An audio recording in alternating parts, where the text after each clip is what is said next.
Okay, so shall we try all of that again? We do apologize for our streaming issues. Something went wrong and we were apparently very pixelated and it wasn't working terribly well. So we were just driving around in silence for a little bit. I'm sort of hoping most of you got the gist of the introduction, but for those of you who missed out on it or not quite sure what it is we were saying, good morning, my name is Jamie, and this morning I have Bryan and Jeandre on camera with me. The thumb did make an appearance, but I'm not entirely sure that anybody got to see it.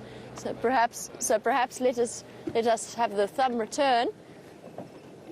Thumb looking very smart in his morning attire.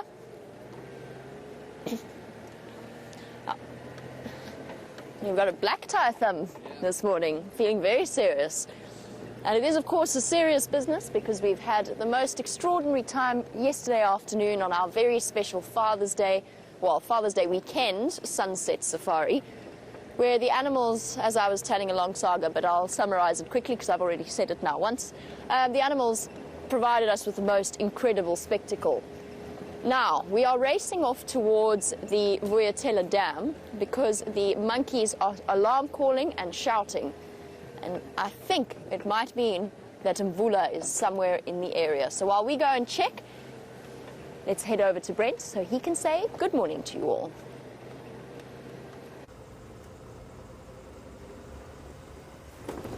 Welcome to this spectacular sunrise safari.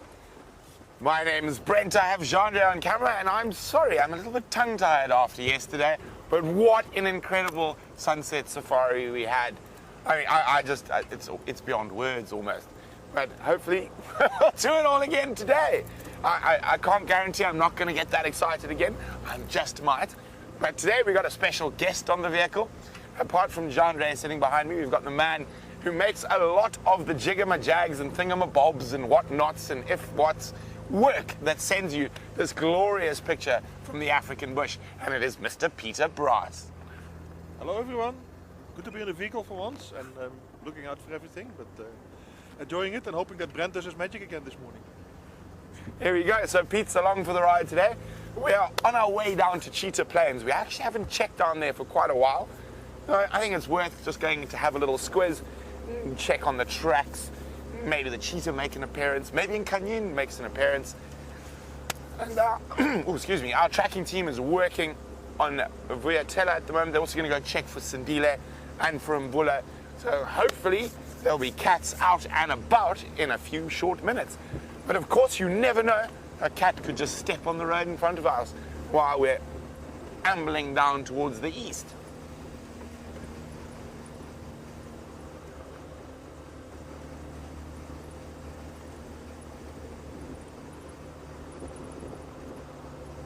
Go. What an absolutely gorgeous morning. It's actually quite warm for once. And you can see I don't have my gloves and my scarf and all my other paraphernalia that I normally wear. And it is very warm. I guess, what do you reckon, Jeandre? 18? 17? Somewhere around there? Oh, apparently it's 12 and 54. I don't know. I think it's definitely warmer than 12 degrees Celsius or 54 Fahrenheit. I think Final Control pushed the wrong weather button.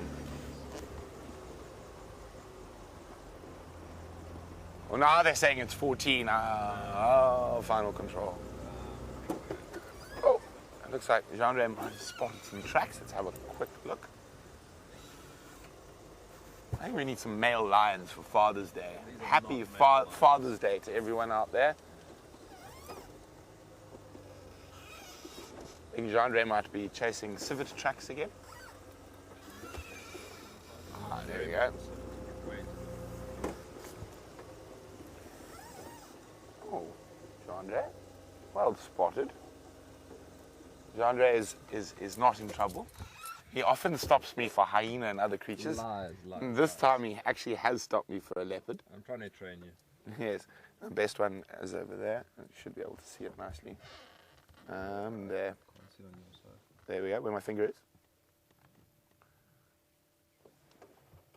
There, and a little bit to the left. There we go, right center of screen. Where's my finger? Let me show you with my finger. There we go.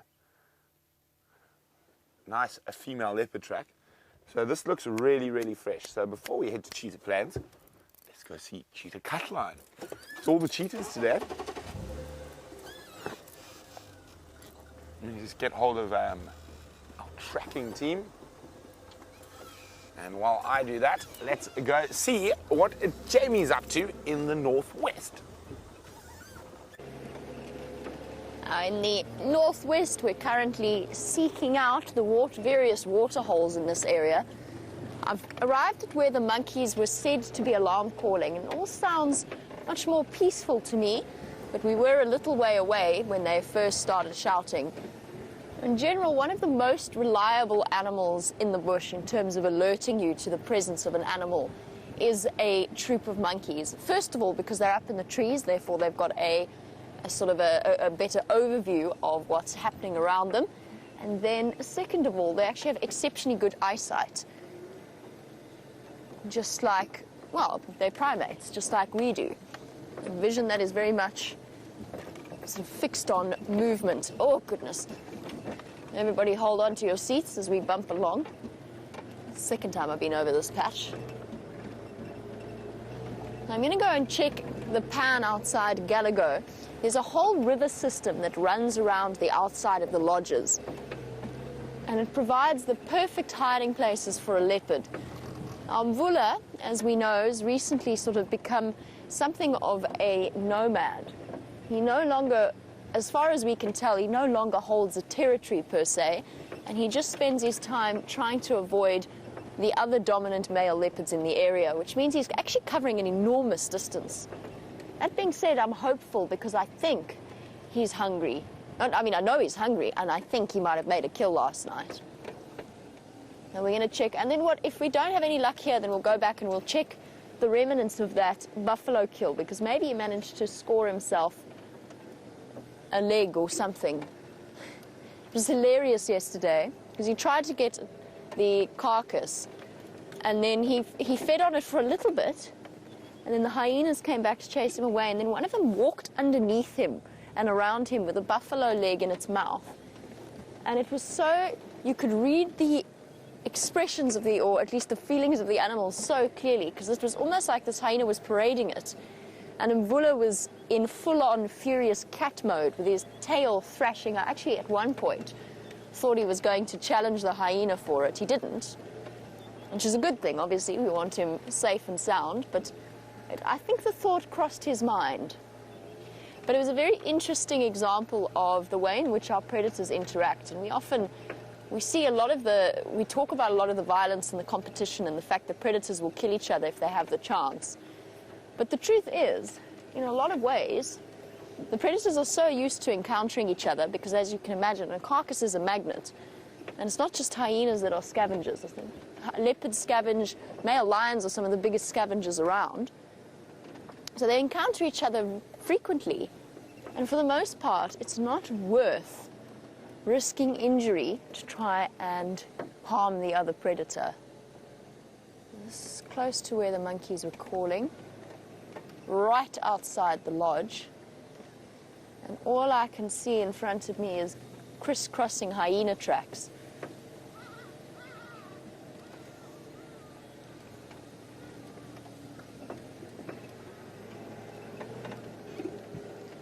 Sorry guys, I'm just concentrating, trying to see if he's not hidden in here somewhere. There's so many hyena tracks that it's going to be very easy to miss out on a paw print.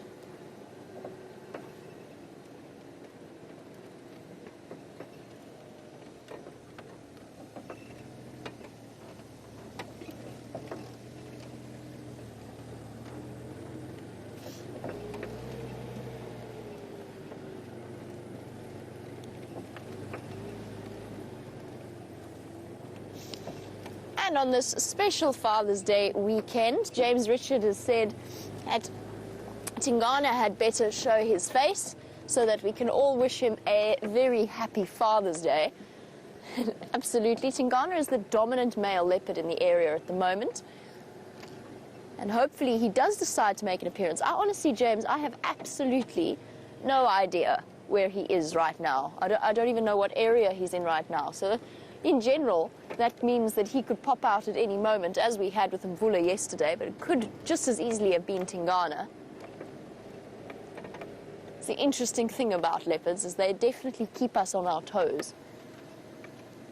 Yes, and I think we do owe Tingana a happy Father's Day after all of the aspersions that were cast upon his ability to father cubs in the time where he was mating with Shadow, Karula, Tundi, every female in the area essentially, which is how leopards breed.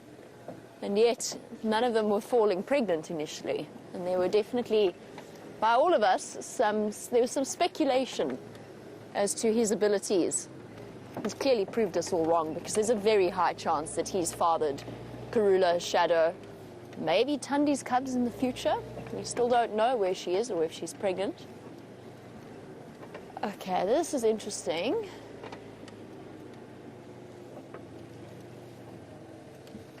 Let's go and get a slightly easier view.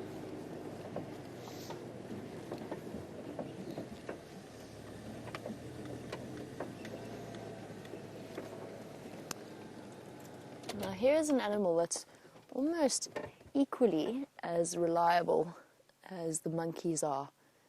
Kudu and nyala, with their deep booming barks, and it really does sound like a bark. It is a bah sound. And he hasn't made a sound. Just bear with me for one moment. Tax is also helping me follow up on these alarm calls. Standing by, Tax.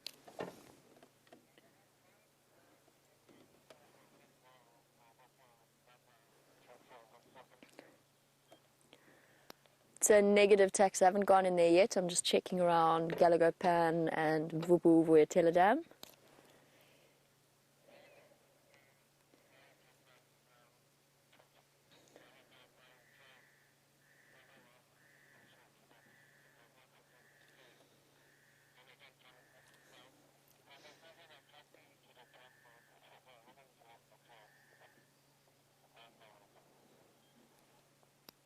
Okay, copy, Tax. I think then what I'll do is I'll make my way straight there.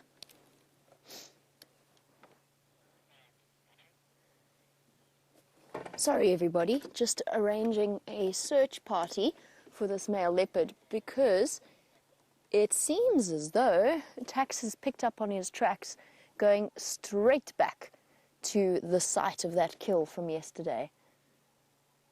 But here's our glorious male nyala. Before we go rushing off and have to crash through the trees and bushes once again, I have to tell you, it's quite an experience getting to that kill site. We've got a beautiful comparison here between this male nyala and then the female that is, whoopsie, sorry, my pom-pom has just made a very cameo appearance. The little female running across behind him, totally different. The antelope with the most extreme sexual dimorphism of any of the antelope that we see out here.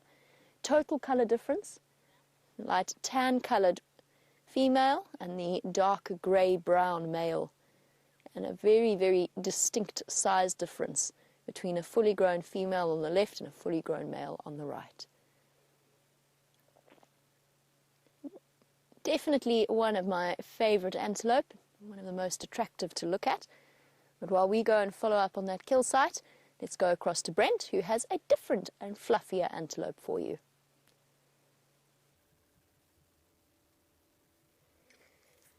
Look how fluffy it is. They're definitely one of the cutest little baby antelopes, the Waterbuck.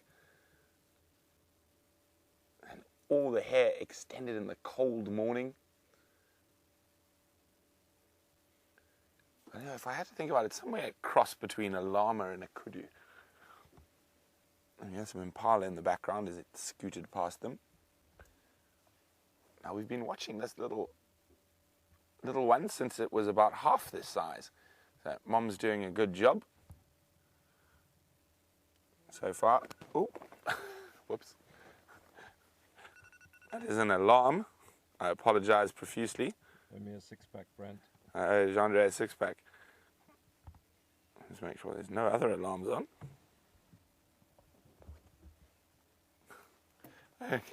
Sorry about that.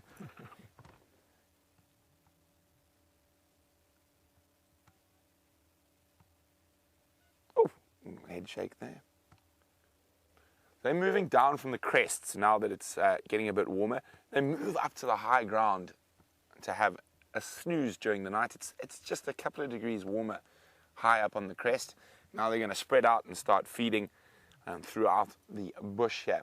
I'm probably going to stick to this big seep line that runs parallel to Cheetah Cutline. Nice grass there. Now the impala boys that Jeandre skipped past. There we go, Jeandre. Thank you. We're doing some quite interesting behavior there. Now they were using their pre-orbital, there we go, he's doing it again. His pre-orbital gland. Now that is a form of scent marking, even though the rut is over. So they are no longer really competing for ladies. And you'll see that the herds of impala will be mixed males and females now. There won't be nearly as much pandemonium and chasing and snorting and almost roaring, I suppose, around. So time to put away the competition until next year, and it starts all over again.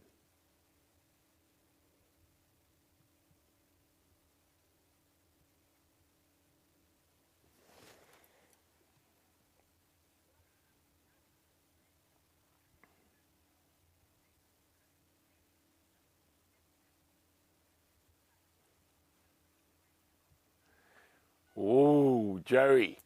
Joey in Australia is going to get himself into trouble. Now, Joey says, I think the baby Waterbuck is as cute as Karula's cubs. Joey, I'm going to let you defend that. I'm not going to try.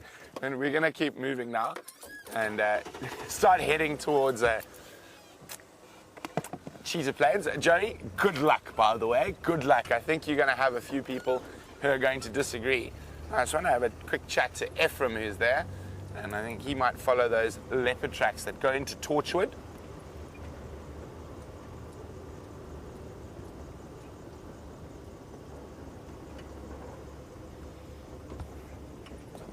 Okay.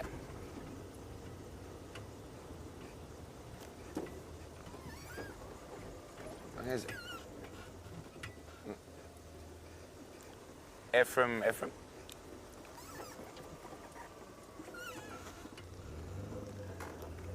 Well, there's one site that go northeast into Torchwood from the sign there.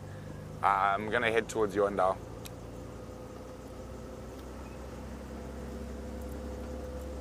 Very much left.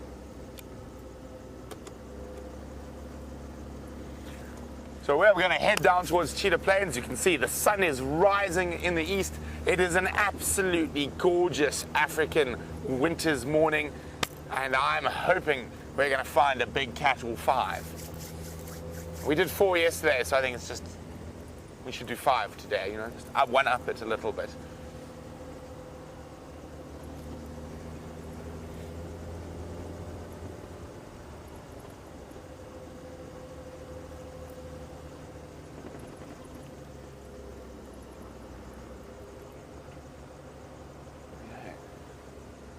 It is very exciting. I'm hoping all manner of creatures have come through to take advantage of the Cheetah Plains pan. Now, I heard last year during the dry season you get 200 or 300 zebra at a time coming out of the Kruger to drink. So even if we don't see any cats, just imagine that bedazzled, spectacular sighting of all those zebra. Now, the original colonial collective noun for a zebra is a dazzle. We all refer to them as herds, but the original colonial collective noun is a dazzle of zebra, and isn't that just fantastic and dazzling at the same time? Hopefully you see some large dazzles this sunrise safari.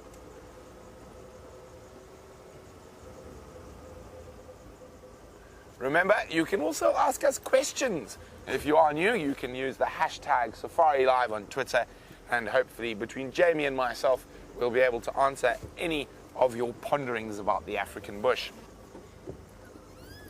I just want to show you this magnificent light. Look at that, isn't that just wonderful? sun peeking up over the eastern horizon.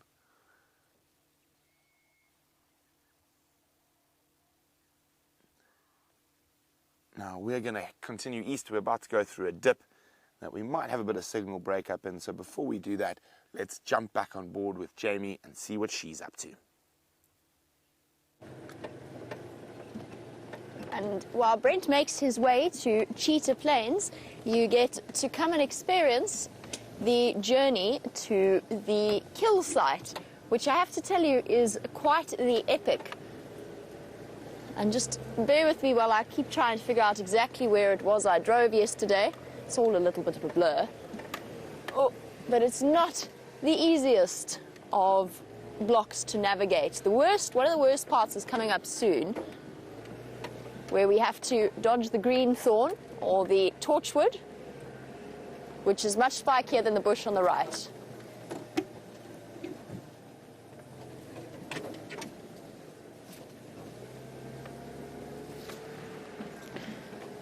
Okay, that's going to spring back and hit Bryan on the thigh, which is not what I want at all.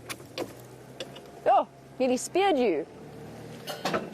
Okay, so Dina, while we attempt to make our way through here, you're going to say that food, you know that food is food, and there really wasn't much left of that kill to fight over. Absolutely. There was hardly anything of that kill left to fight for, just the sort of the legs, which is never all that interesting, which does make me leaf decorations, which does make me think that Mvula must have been particularly hungry, or he just happened to be in the area and instinct took over, and it was not really about how much food there was so much as the fact that he wanted something. But it's a very good point, because there wasn't very much of it. There was some leg and a little bit of the shoulder, but all of the best bits were long gone. But then it makes me think back to that sighting that we had with Tingana and Karula. And they were actually scavenging off a buffalo carcass in the middle of a drainage line on Arathusa, so in one of those river systems again. And they were mating, and they were so distracted. And there was hardly anything left of that buffalo carcass, but the next thing, that Salala pride of lions descended and made their way to that particular kill, and then chased Tingana and Karula off. So it's not really about how much food there is necessarily, it's just about how hungry each party is. Now as we go in here, let's keep our eyes open. There's a very good chance that he's lurking somewhere here. And I don't want to miss him. The lovely thing about Mvula is that he is so beautifully relaxed with the vehicle. It's just a matter of spotting him, which, as you know, with leopards, is always something of an interesting experience, particularly in this vegetation. This is the easy part.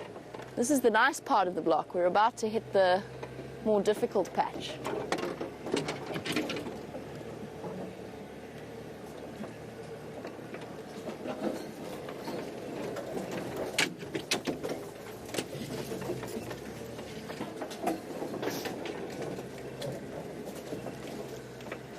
Going straight east. I'm just going to concentrate on not being blinded by the sun and missing the obvious. As Taxon did say, these tracks coming straight in here. And he also told me that the hyena den is active.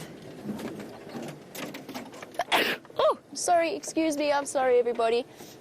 All the dust and plant matter that's coming through. Everybody watch heads. And as we hit the worst patch of this block and search for Mvula, I'm going to send you back to Brent, who has something very big and very grey for you.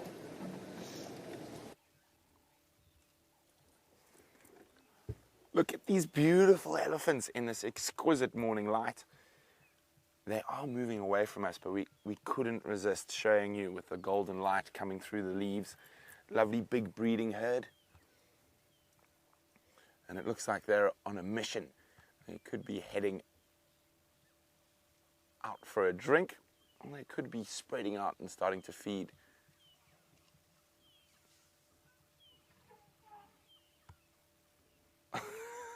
And if, Oh, elephants everywhere. You can just hear them trumpeting. They could also be moving at speed to try and get away from a disruptive elephant bull. Like that one. There's a young bull, probably late teens, early 20s. Looks like causing havoc around the rest of the herd.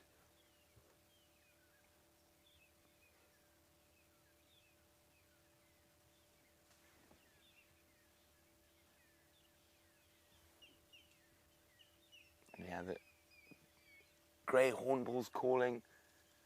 And birds seem to have just found their voices.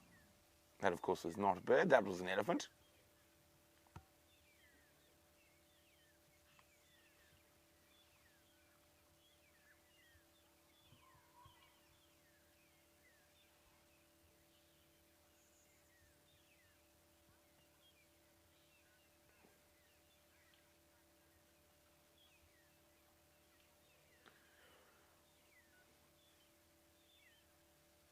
Huge SafariLIVE welcome to a new viewer, Warzone Maniac. Welcome. Now, Warzone Maniac's wondering, how the hell do we feel safe while there are just animals all around? There could be lions under every bush. Well, we fortunately know what to do with lions, and we actually spend quite a lot of time with lions. If you keep watching, you'll actually get to see a lion probably less than 2 or 3 feet away from us. Now, in the vehicle, we're quite safe. The vehicles smell of gas and oil, and they don't have an instinctive response. The vehicle's only been around for about 100 years. So if you drive carefully, considerately, and you don't chase them with vehicles, it doesn't actually affect them. So we will continue to look for lions, and hopefully we will find one this morning. But I just need to move off the road before I cause a traffic jam and have a quick morning meeting with Peter.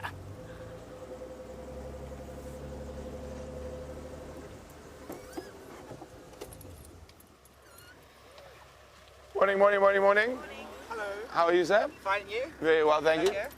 Where is Nkanyi? She's there.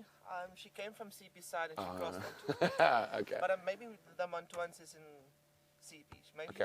what she'd like to do is she'd make a loop back, maybe. Cool. I'll go check around 3 in a row, that area. And there was also last night some nyala audio south, but Kashan. Okay. Yeah. Cool. Thanks very much. Good luck, guys. Have a wonderful morning. Thank you. Bye, friends. Bye. Cheers. So there you go. That's Peter. He's giving me an update. So Nkanyi just crossed out of cheetah plains. Sad face. But as he said, the cubs could still be there. So we're going to go have a look. She quite often likes to make those loops. She leaves the cubs somewhere. And then he also said there were lions calling last night, but quite far to the south. So maybe they had a hop, a skip, and a jump and came to the north. Oh, hello, more elephants. Another young bull.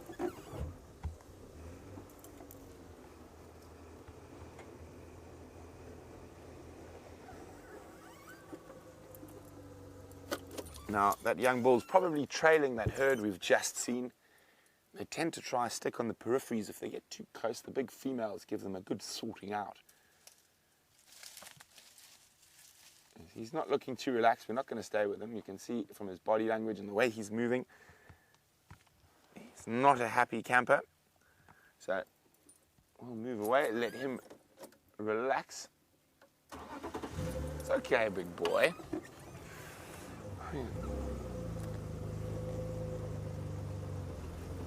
Now, you've got to be very careful with elephants, and fortunately, their body language is quite distinct, and we are able to tell when they're calm or when they're very unrelaxed. That young male was very unrelaxed, so there's no point in pushing or staying with him too long. Rather give him space, let him calm down, so he doesn't develop a negative association with vehicles.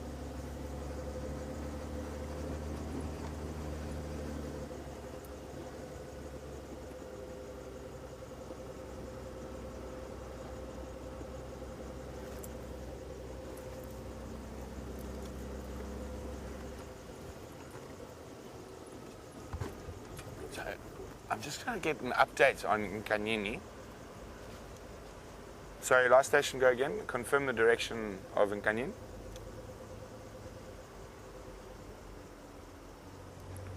Copy, thanks. Not the best news. She has decided to go visit the Kruger National Park this Father's Day. Maybe she's got a boyfriend that side. Hi, Nancy G. Welcome on the back of the vehicle. Nancy would like to know, have I always wanted to be a safari guide? Well, pretty much, Nancy. I've grown up in the bush, and it was almost sort of not expected, but destined to be in the bush at some point. It doesn't matter, safari guide, concession manager, anti-poaching. I've actually done quite a few of those jobs as well. But I really do love being able to take all of you on safari and share this incredible place with all of you.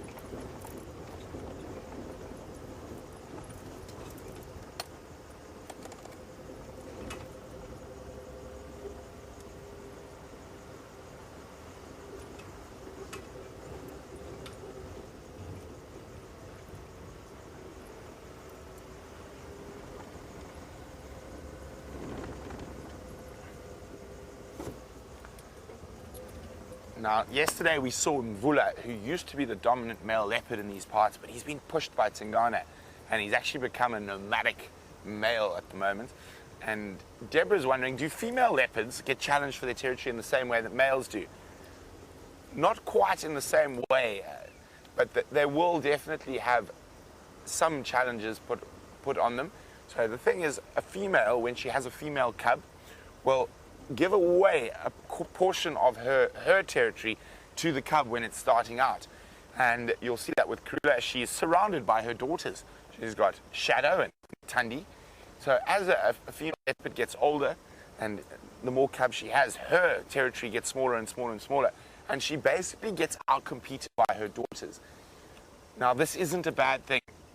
Now, for that female leopard, it means her genetic line is going to have a very strong base to work on. And that is why they do it. But it is possible for an outside female to challenge for an area. It's just more unusual to see that type of behavior.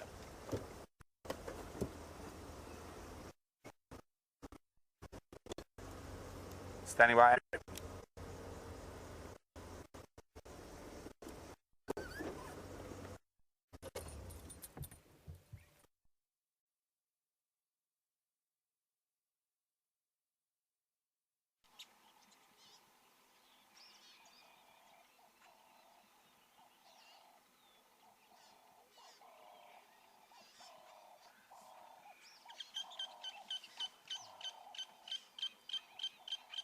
Brent, while he was making his way towards Cheetah Plains, went through a signal dip, and I wasn't on the car. So he went off to our tech loop. I've just done a little bit of a walk. This is where we were yesterday afternoon. The kill was, well, it started off over there where the pile of stomach contents is. Even the hyenas aren't terribly keen on that. Well, it would make sense since they can't really make any use of it with their digestive system. And then Tingana came in through those thick bushes to where the kill had been dragged to, which is over there. Now there's there's about 5 drag marks moving off, all in the same direction, which is straight towards the hyena den itself. Taxon said there's no carcass there. It's very clearly drag marks from the hyenas. Their tracks are all over it. And since then, the buffalo have actually wandered straight through this area, walked on top of everything. I don't think that Mvula is still in this area. He definitely hasn't left his tracks anywhere. Now with that, I think we have to start our departure from this particular spot, which means a couple of very tight turns and some bashing past at least, some monkey orange. Okay, let's do this once again. I'm starting to feel very familiar with this particular patch of ground.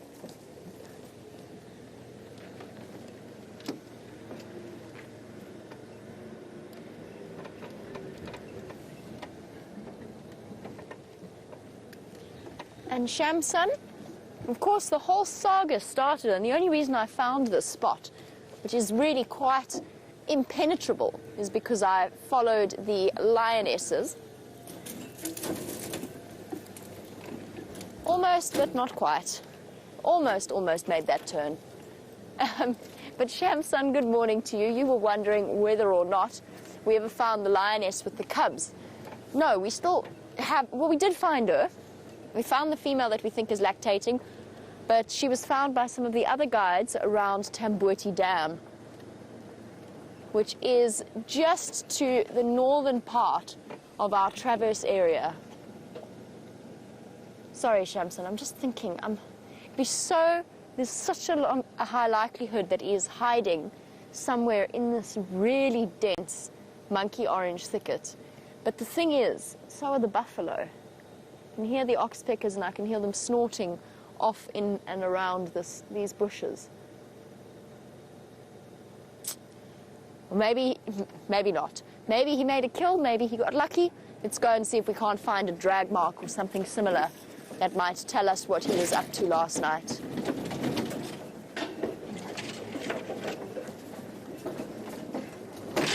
Sorry everybody for the loud noises as we go through here. This was what I was saying when I said it gets worse. This is probably the worst patch of it. Now I do use the same tracks. You okay there, Bryan? I use exactly the same tracks that I use to get in and out the entire time, to make sure that we minimize the impact that we are having on an area's vegetation. Oh. There's nothing around here. So Shamson, that's my next plan, is to go and figure out where those lionesses went from there. So they were on, they were on a property called Buffelshoek, which is north of our traverse area. Hopefully they haven't decided to go further north. I don't think they will have, if she does have cubs hidden somewhere in this area, but we still don't know. We still haven't confirmed that. And the mystery of it is driving me crazy. I really am desperate to know if she has cubs and where she's hiding them. Not exactly the place, but where they might be.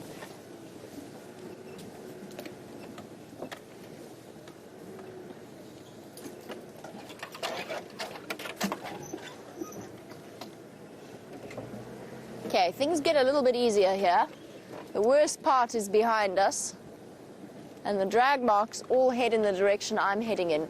That being said, I'm relatively certain the drag marks are going to go straight towards the hyena den.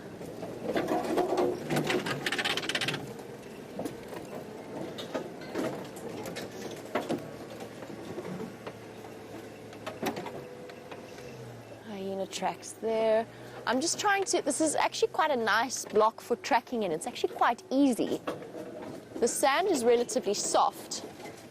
I'm making sure that amongst the hundreds and thousands, or what feels like hundreds of thousands, of hyena tracks, that there isn't a leopard track hiding somewhere in there as well.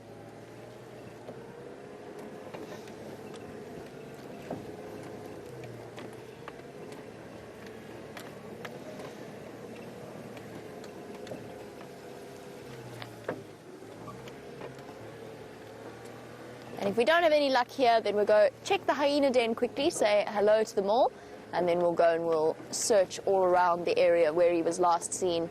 Taxon has been doing that as well, and we haven't managed to pick up any tracks except for the tracks that Taxon had going into this block.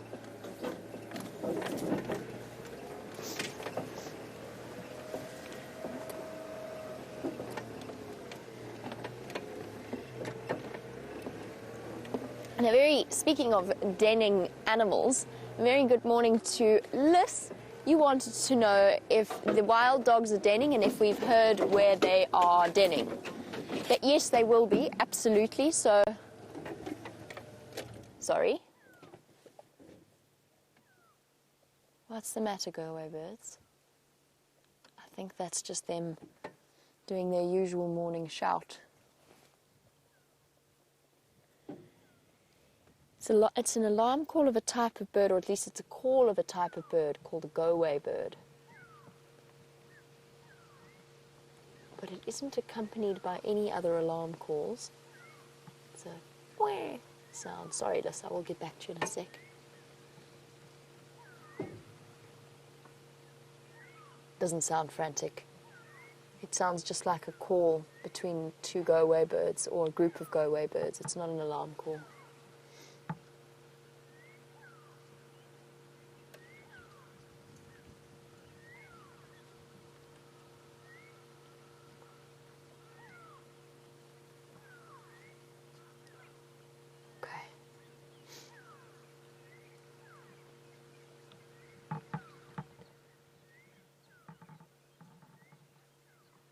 All right, let's carry on and answer Lys's question.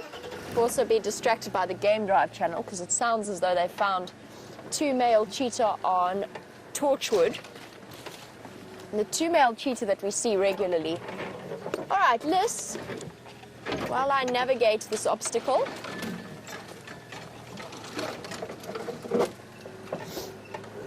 the wild dogs will be denning. It is their breeding time. It is their breeding season. So they will have dens somewhere. The Investic pack and the Sands pack, the 2 packs that we see regularly, I haven't heard where they have denned. There was a suspicion that the Sands pack was going to den in Ottawa. However, they haven't found that den site. There is a den site at Singita, which is a little bit further to the south of that, but I'm not sure if that's the Sands pack or a different group of individuals. And then the Investic pack, it looks as though they might. Now that's not going to be pleasant for Bryan. They might have denned towards, sorry everybody, squeezing through, towards the Kruger National Park. Now, the last time they were seen, they were bolting around the eastern boundary of Cheetah Plains. And I think that they might have been somewhere around there. And I just need to get back onto the Game Drive channel. I need to find out where Tax saw the lion tracks that he saw. I'm just waiting for their conversation to finish.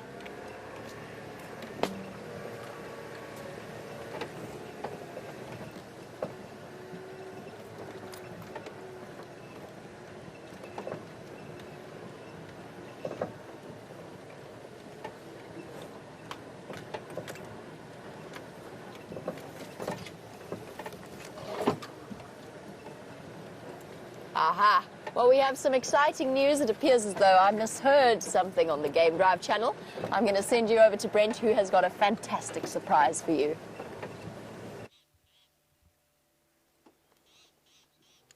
Cheetah, cheetah, cheetah, cheetah, cheetah. Isn't this exciting? Now, unfortunately, we've just got here, and they are heading across our southern boundary, so let's get a little bit closer.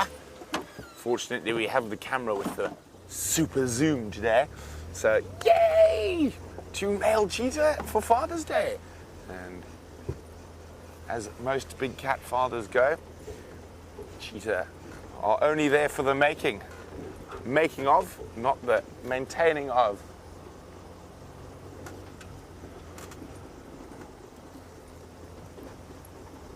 So there's the one. I think both are here, but I haven't seen the other one yet.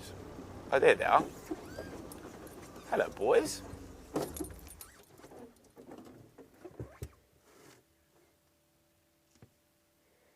Isn't that beautiful? Oh, he's got a bit of a limp. And that's not uncommon with these cats. Now, this is a coalition of males. They actually look quite hungry as well.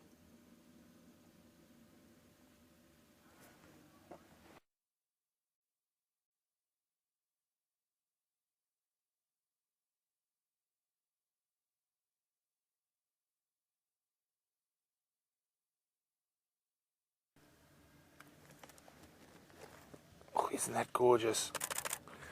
I hope you guys are getting some fantastic screenshots of this.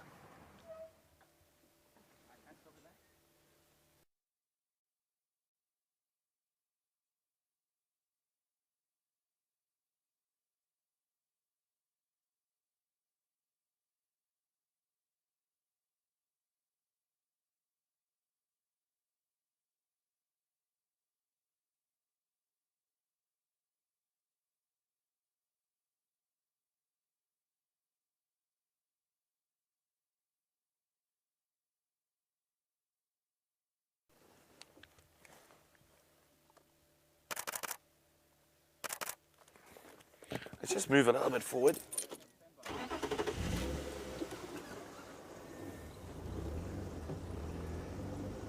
Oh, isn't this just magical? Early morning cheetahs. Now, hopefully they spot something back on Cheetah Plains. I'm just going to get up ahead and I'm going to swing in a few seconds so we can get some beautiful light on his face.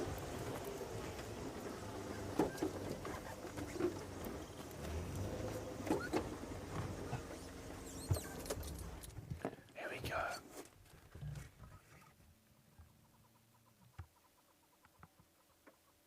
Beautiful, beautiful, beautiful.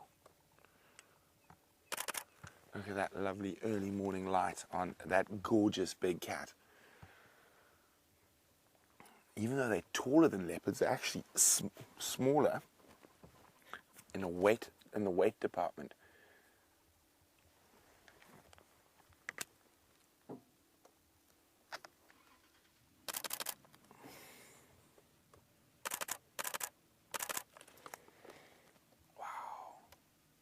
Well, this weekend is just really, really being spectacular. Now, they've quite sore. Ooh, he's got a sore paw. Looks like front right. Just from the way he's holding it, you can see trying not to put any weight. Now it's very difficult to determine where that injury and what that injury is from. It could be from hunting, most likely. But the nice thing about being in a coalition is that if you're a bit sore, you've got your brother to help you out with the hunting.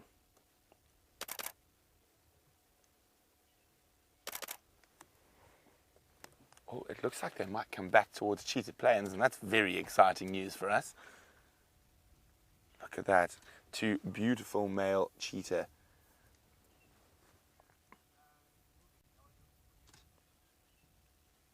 Now they can reach incredible speeds of about up to 70 miles an hour. And the one thing a cheetah really likes is a good termite mound, and it looks like they might climb that one right there.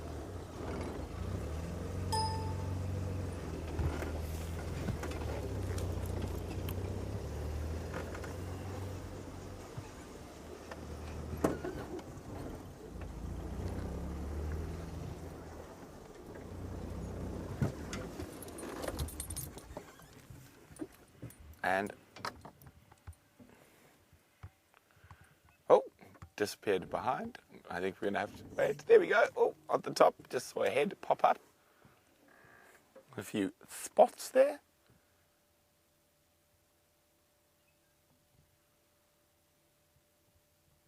Wow.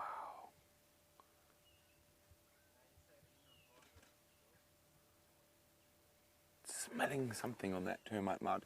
Now, cheetah love to scent mark on high ground. Termite mounds, fallen down marula trees, another favorite. And not only do they scent mark with urine, they also defecate as well, and normally defecate on high ground.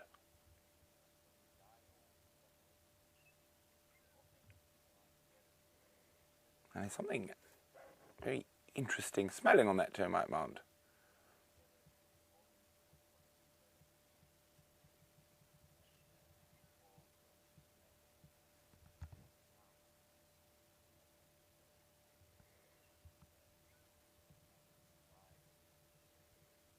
No, don't go that way. Come back.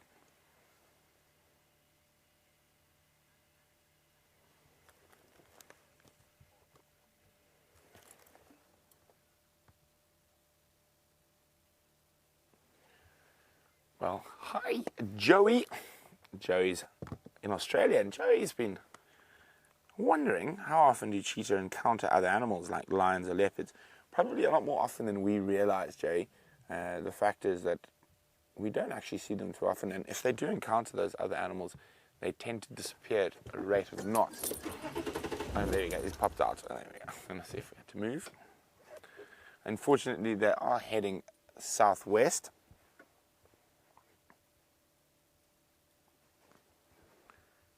We will try to stick with him. I saw the other one move through there, hoping he's going to lie down in the shadows.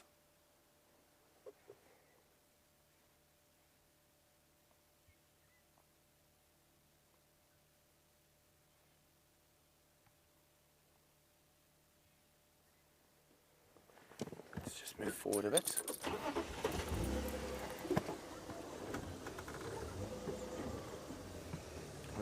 They both lie down there. There we go. They've lain down just across our southern boundary in the shade.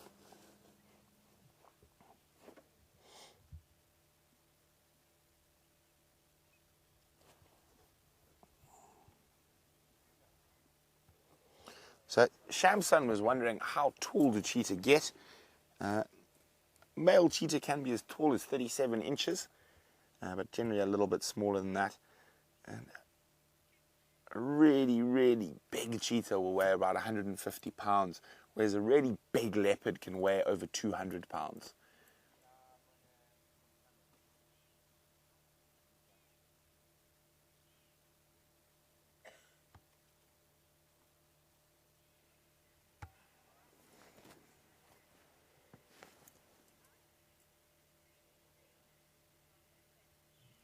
Well, a very good morning to Rob and Paige, who happen to be Kirsten, our director's parents, and they're watching the show this morning, and they're asking whether cheetahs are really endangered.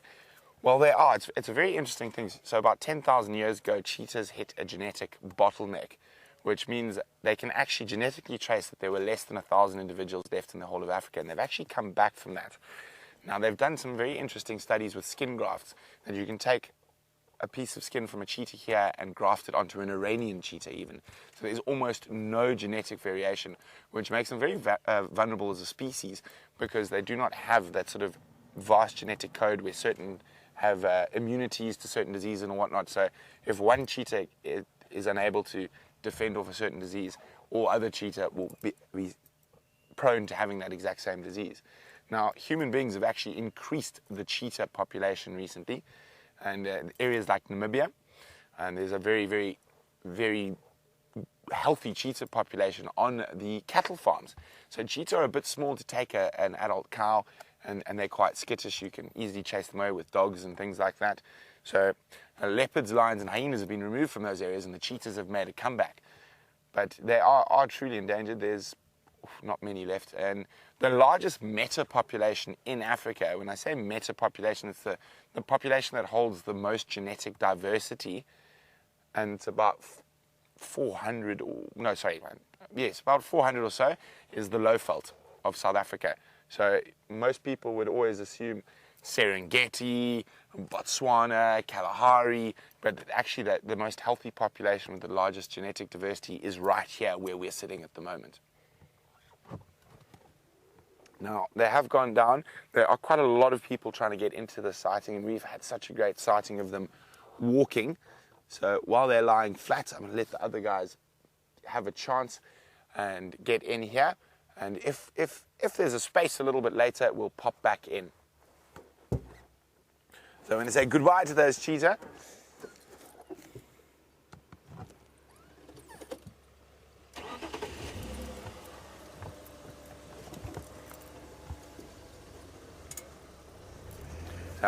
Just gonna, any of those other stations wanting to make their way towards the Shikankank, I'll make space for you. Leaving Roy in the position at the moment. Okay. Hi, Jane, who's in Texas, the Lone Star State. Jane would like to know if these two boys, who are brothers, came across a female, would they fight for the mating rights over her?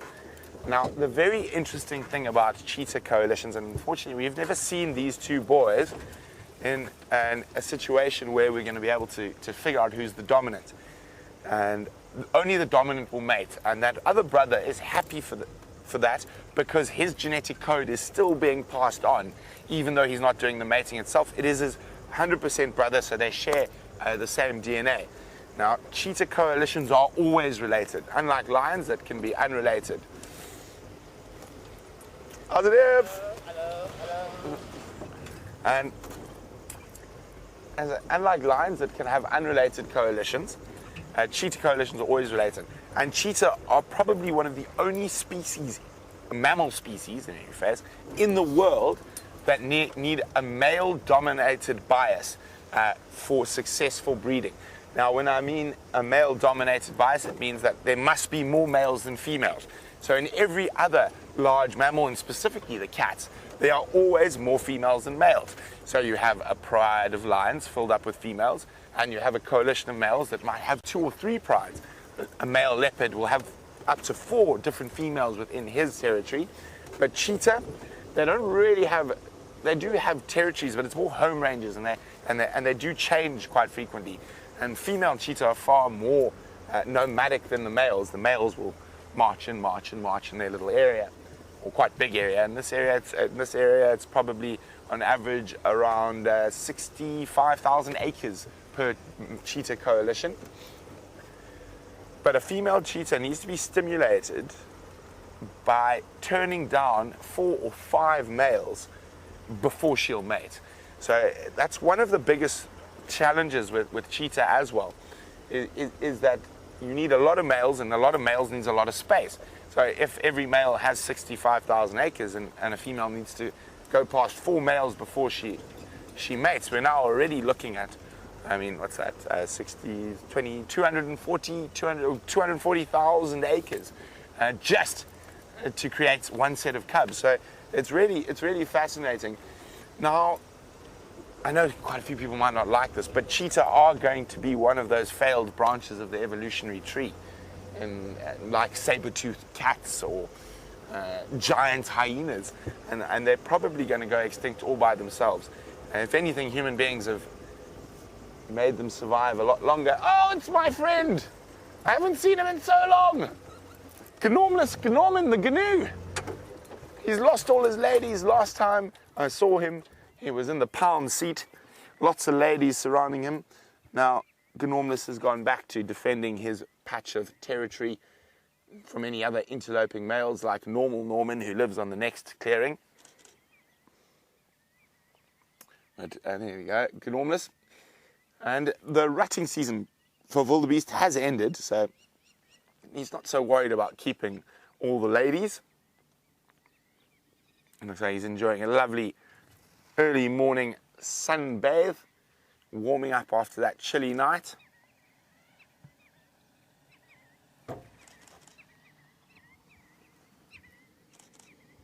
Well, let's leave Gnormous to enjoy the sunshine, and we're going to continue on checking towards the Cheetah Plains pan, and then from there, I think we might check 3 in a row pan. I'm feeling lucky. Oh! One should look further than looking just at Gnormous. I said Gnormous was without lady friends. Gnormous, I apologize. Gnormous is still the stud of the Cheetah Plains open area, keeping all the ladies to himself. Here we go. A lovely herd of wildebeest. Now, they probably have just finished the rutting season, so they've just finished mating. But these short grass plains are still holding quite a bit of nutrients, and that's what's bringing these wildebeest back and back here. And that's why Gnormous and Normal both have such great territories for this part of the world. And they don't want to have a territory that's in the thickets. They want to have a territory on nice short grass plains. And wildebeest are very picky eaters, and they like short grass. Now we're going to go see if we can find any sign of leopards on the northern part of Cheetah Plains. While we do that, let's go see what Jamie's been up to while we've been frolicking about on the plains. And what a wonderful frolic it sounds like. Cheetah have made their way back towards Cheetah Plains. It's terribly exciting. While you've been with Brent, I've picked up on a set of very fresh female leopard tracks coming towards Buffelshoek Dam. There's also several fresh lion tracks coming towards Buffelshoek Dam, so it's all become a little bit confusing. Tax has found where the females crossed over back into Torchwood, but there's still male tracks that remain unresolved. Plus now we've got these leopard tracks wandering in here, and we've got all makes for a very, very exciting mix of what we could see. And I think getting to see the 3 big cats in one morning, what do you say, Bryan? Yeah, why not?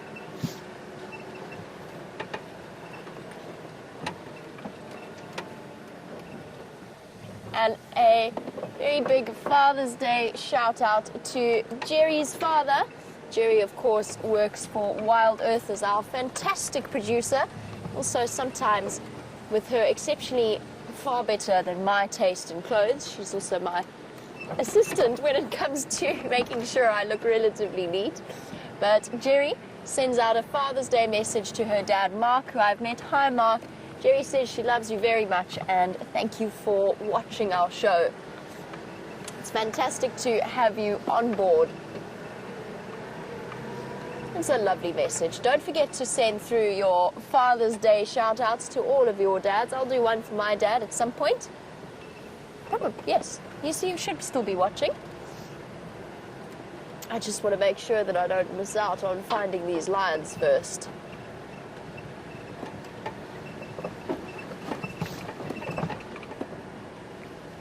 Okay. It's a bit tricky. There's been quite a lot of vehicle traffic along this road this morning. The lion tracks were going straight here, and I don't know where they've gone since. They've been driven over, as have our leopard tracks, sadly. But the good news is that we've got Herbert and Johnson as well to help us find tracks, because we can't really be off the vehicle for too long. We've got them to help us follow the tracks that we find.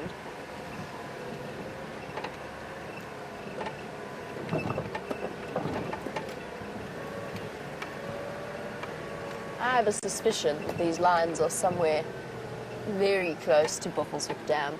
They've been hanging around here a lot. And the fact that there's actually only one set of tracks crossing back into Torchwood from the females. Just check something here. I don't think it's exciting as it looks. No, it's just hooves falling on top of each other.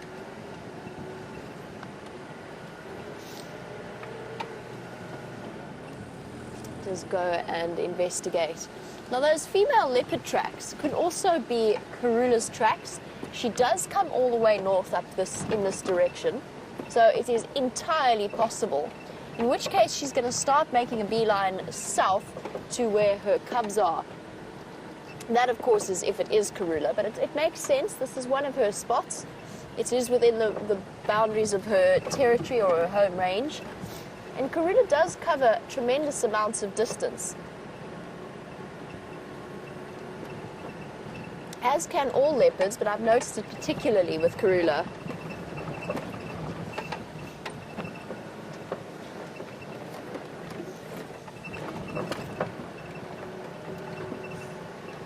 And just chatting a bit about leopards, and of course there was the dramatic scenes yesterday with Sindile and Shadow, his mother, and Shadow's brand new cub.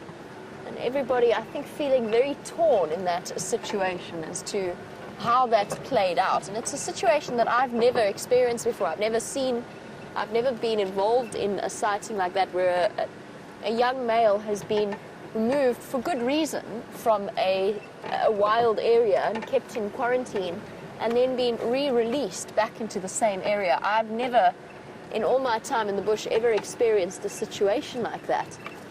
But Christopher wants to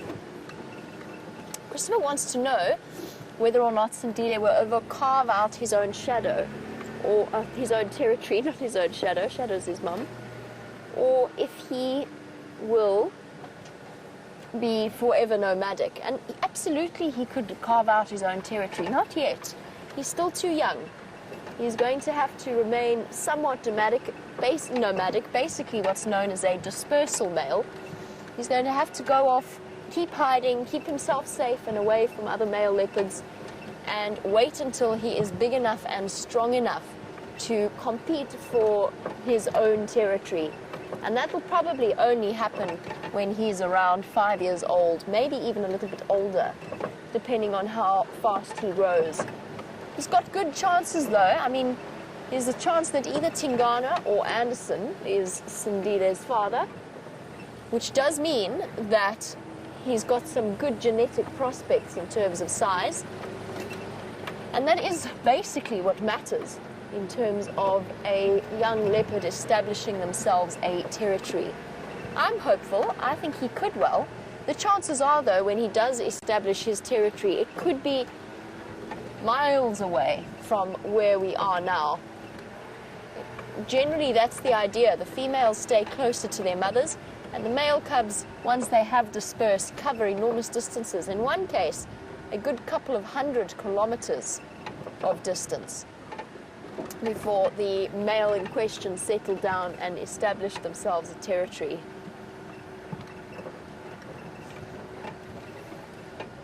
Okay, so we've got to look for spotted cats and tawny cats. We've got prospects of both here.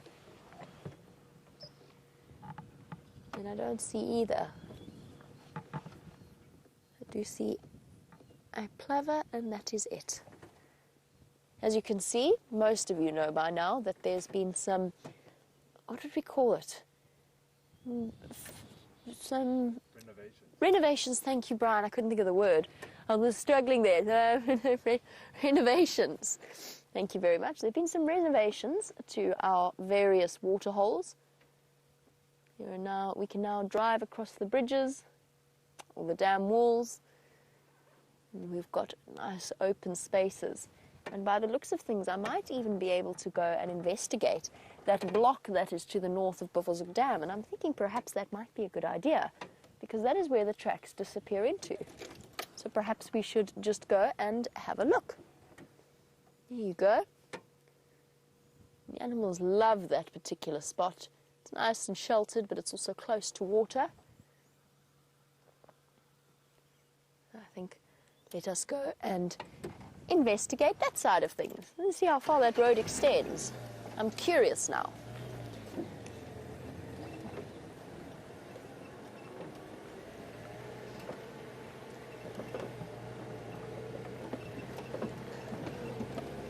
But before we do, just because they're being quite entertaining, it's always fun to just sit and watch hornbills plucking their way through elephant dung.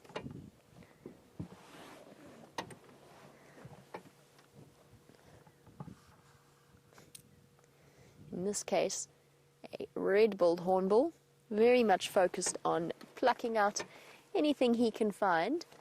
And of course, he's searching mainly in these piles of dung, he's searching mainly for the termites that will start to deconstruct the elephant dung. Not just that, sometimes they get really lucky, they get a bonanza, and they have the prospect of a dung beetle larvae in the dung as well. Because not all of our dung beetle species actually bury the balls that they make. Some of them just lay their eggs in dung balls and leave them to fend for themselves. I always enjoy watching hornbills because the most fascinating part is the movement of their head and the way that they make up for the blind spot that runs straight down the center of the beak.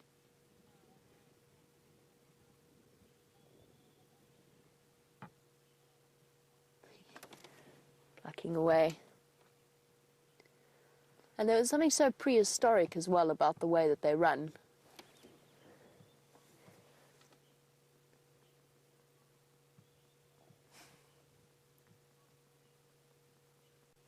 Okay, let's go and investigate this road that runs up the other side of buffelshoek Dam. If we can, of course. I just realized I might be approaching from the wrong angle, but let's see.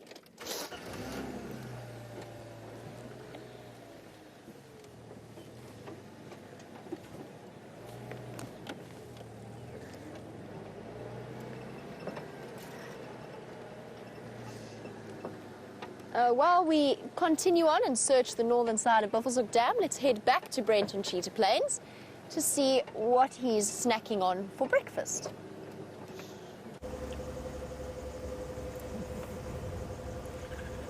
Of course, I was caught eating my nachi. Now, nachi is a truly South African word. I'm not actually quite sure. I think, from what I understand, what you guys call nachis in North America, I'm not sure what they call them in Europe. It's a clementine. But I'd never heard that word till the other day. It's like a mini orange, but it's easier to peel. But very, very tasty. And one of the nice things about living in the Lowveld is not very far from us. So it's probably one of the biggest fruit producing areas in South Africa. So in this area we produce a lot of avocados, naartjies, oranges, lemons, mangoes, what else? Bananas. Yes, there is. Jeandre's got a banana for his snack while on drive. Jeandre, I don't think I've ever met someone who loves bananas as much as Jeandre, though. He even sings about them when we're off air. Jeandre, would you like to give us a little verse of your favorite song? Put a banana in your ear. Put a banana in your ear. Put a ripe banana right into your favorite ear. It's true, so true. When you're down and feeling blue. Yeah, I said one verse. Yeah, so the problem is when Jeandre starts singing, he doesn't stop. But there we go. There's Jeandre's favorite song. Put a ripe banana in your favorite ear. How and where this song comes from, I have no idea. Now I'm completely flummoxed about what I was going to say next. It works, I promise you. If you're feeling sad, just put a banana in your ear. There we go. Apparently, if you're feeling sad, put a banana in your ear. But there we go. But in the Western Cape, they produce a lot of other fruit, and apples, grapes, and we've just spotted. Oh, there's another one there. I'm just trying to see which is going to be the best one. A really beautiful, beautiful bird. Is it going to lovely land out in the sunshine for us? And it looks like it's got a worm. Oh no, don't fly away, you evil creature. There we go. Oh. Now, it used to be called a red-billed wood hoopoe. Oh, he does have a little caterpillar. Oh, isn't that stunning? You can see the iridescence coming off the sunshine, little white bars in the tail. Oh, off it goes. If I remember correctly now, it's called, not a violet wood hoopoe, a green wood hoopoe. So it's got that sort of greeny blue sheen to it. They are incredible. They live in little flocks. And if we keep quiet, oh, there it is again. Oh, and off it goes again. There's another one on the ground. Oh, where's my hand? They've got the most incredible call. And there we go. There it is. The most incredible call. Ooh. And you can see that recurved sort of scimitar-like bill. That's specially designed for being able to get through the cracks under bark, get into little holes. And one of their favorite foods is, of course, caterpillars. As we saw, that one had one. But also wood borer beetles, and that beak is specially designed for removing those borer beetles from the wood. Now, the Zulu name for them is actually quite funny. It's called a hlekawafaz. Basically means a cackling or laughing woman. And their call is quite incredible, and it's very loud and carries on for a long time. And the whole joke is that when the Zulu ladies... Oh, no, that's a red-billed buffalo weaver juvenile without the red bill yet.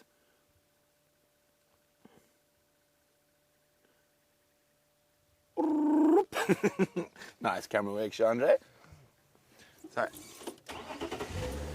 we've already done the big cats, so let's see if we can get our birders a few more ticks on their list. And there's some incredible birders on the live safaris. I mean, there's people sitting with over 230 species. And if you're still building your list, let me know. Not your nest. Thinking about birds. Let me know. And let us know how your bird list is going. Like that. Searching. Oh, there we go. Oh, got one.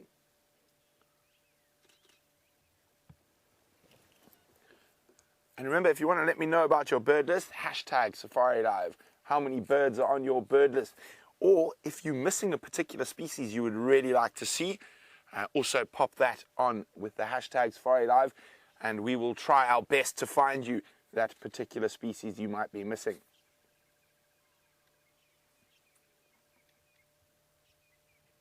Oof. Oh, wasn't that wonderful? Off they go. Nice camera work by Jeandre. Of course, filming birds live is a new challenge unto itself, and we're very lucky to have the incredible camera crew we do. Not only do they have to film the animals and the birds live, they've got to try and follow our voice right on the edge of that marula. Zoom. A little bit to the left. There we go. Oh, there's a little flycatcher there for a second. We'll see if we can get another view of it. Now, the nice thing about Cheetah Plains has definitely helped quite a few people's bird lists. We've seen some lark and pipit species that we don't really see on Juma on these nice open plains. Oh, there's the cackling. Oh, now they go quiet. But there's that cackling where the wood hoopers get their Zulu name from.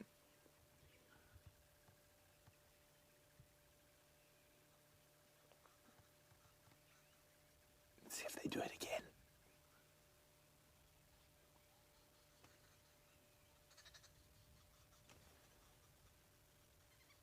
Oh, not wanting to cackle for us again.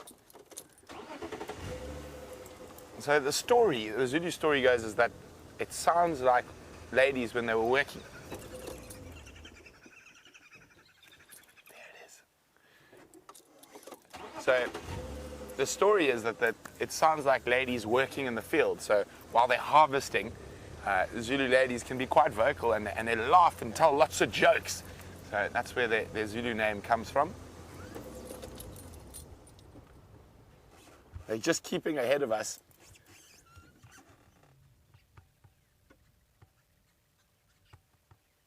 I can hear some other bird species around. There's a cackle.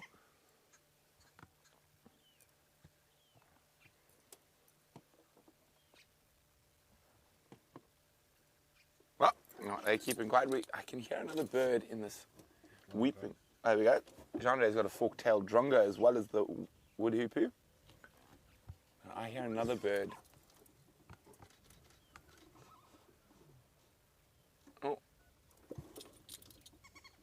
But they are despairing. As again, remind me what your bird list's at, and if there's a particular species you're looking for, also let us know, hashtag SafariLIVE. But in the meantime, let's move away from our feathered friends to a large mammal. A couple of large mammals actually, enjoying a curious breakfast snack around the bush willows and knobthorns of this area. Definitely no sign of our leopards and lions, but I did discover that the road took me all the way back north from Buffelshoek Dam to our northernmost boundary, which was really useful to know. The animals absolutely love to use that road, and there are just tracks everywhere. But in the meantime, you asked yesterday morning about whether or not we could actually track individual antelope as well as leopards or lions. And I said that probably we could, but we're just seriously out of practice in that sense, since we don't really focus on tracking the individual animals, the individual antelope at least. That being said, I spent a few months, or a few weeks, a couple of months ago, tracking groups of kudu like this one, because all of the kudu in that particular group were exceptionally pregnant. And it actually led to some incredibly rewarding sightings of the young kudu calves stumbling about and taking their first steps into the world. Incredibly special moments that we get to experience on these live safaris. I think kudu might be one of my I don't know. I'm going to stop trying to say which antelope are my favourite and which ones aren't. I give up trying to pick them. I definitely think the bushbuck is high up on my list. The nice thing about kudu, though, is the more you look, the more kudu you see. But they're not territorial, and they're not really herd animals in the same sense that an impala or those wildebeest that you saw earlier with Brent are. They form what's similar to giraffe. They form what's known as aggregations. There's no set pattern to it. Often the females will stay with their mothers for an extended period of time.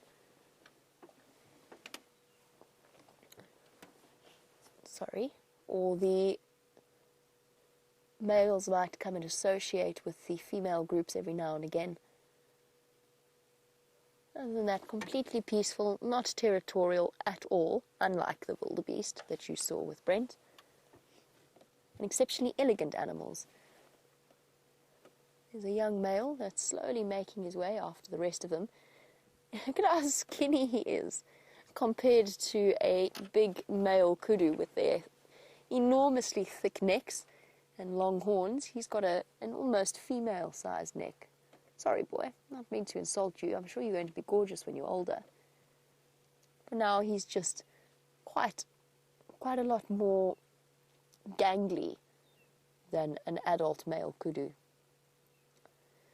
Okay, let's move on, I think, and go and check the areas around Buffelshoek Dam. I'm sure these lions are in here somewhere, and I know that this female leopard must be in here somewhere. It's just a matter of figuring out exactly where they are. Sorry, kudu. Come through slowly. Slowly, slowly.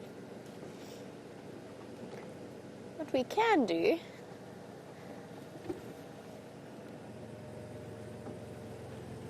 since our kudu have moved off, give you a nice example of what a kudu track looks like. Since we don't often stop for antelope tracks, and I said that we could, if we felt like it, or if we learned to, look at individual antelope tracks. Do you think you can get there, Bryan? Here we go. Let me jump out and just show you quickly exactly what a kudu track looks like, because it's not terribly easy to see in the sand. But they're a lot smaller. Whoops, lost my hat. They're a lot smaller than you expect them to be for an antelope of this size. Best on this one, Bryan? Yep. Cool. So if you have a look here, they're very, very small. They're about the length of my finger, which isn't particularly large when you think about the fact that a lion, which is probably not that far off the weight of a kudu, has a paw the size of my entire hand. Very heart-shaped, slight rim walker. In other words, the edges of the track are very, very defined, as is the sort of the hump in the middle, the gap between the two halves of the hoof. And very often with antelope, when they move through thick sand like this, then you'll get a slight scuff mark where they've dragged their toes.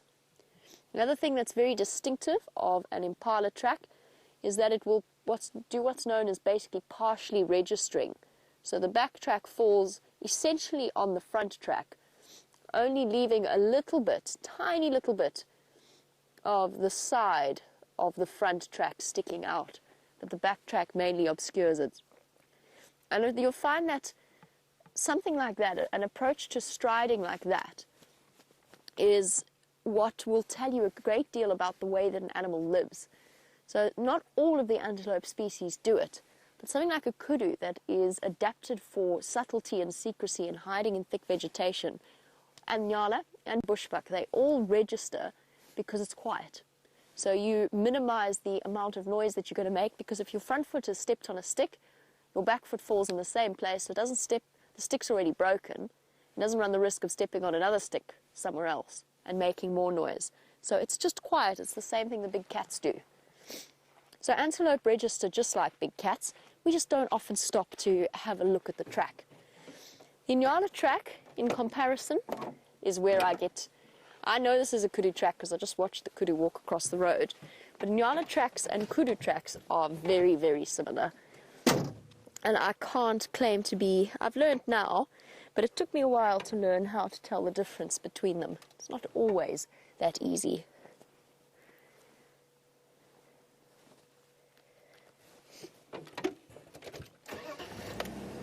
All right, continue on our lion search.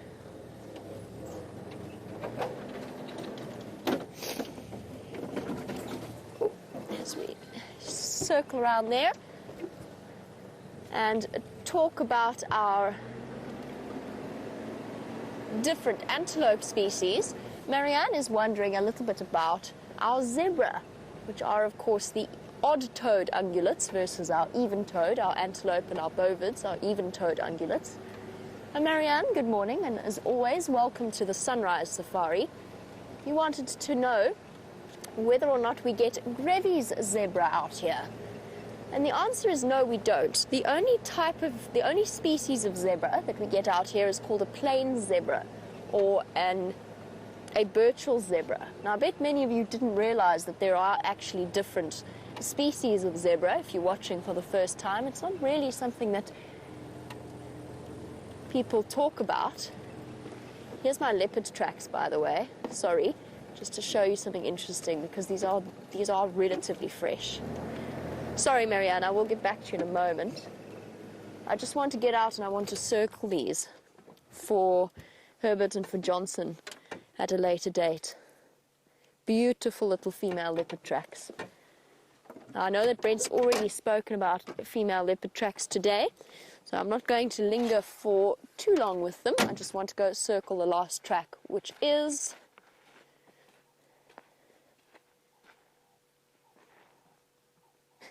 I never actually stop and look when I'm getting out of the car, and I probably should, is here.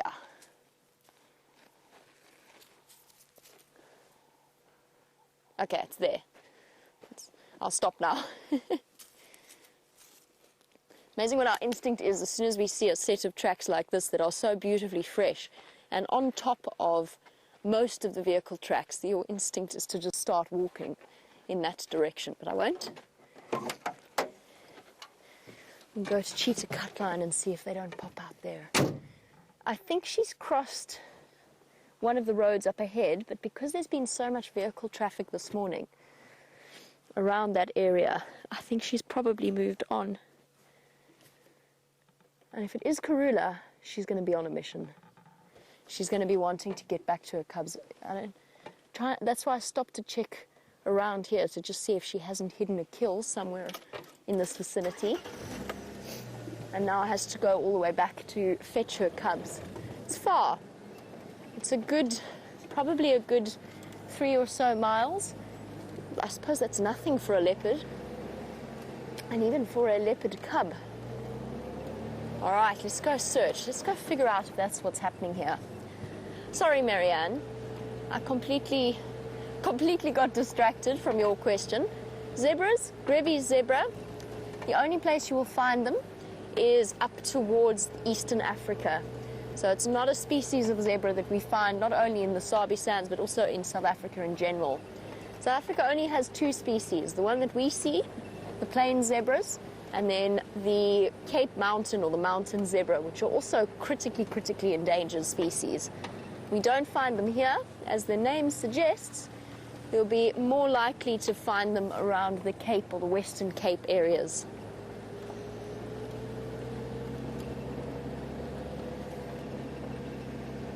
I have a sneaky suspicion the lions have got a kill in here somewhere, and that set of tracks that Taxon found was just the female going back to suckle her cubs.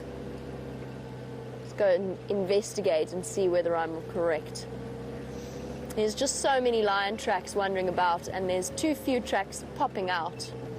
So while I go and investigate and try and work out exactly what's going on with our lions and leopards, let's head back to Brent and find out how his scouring of Cheetah Plains is going.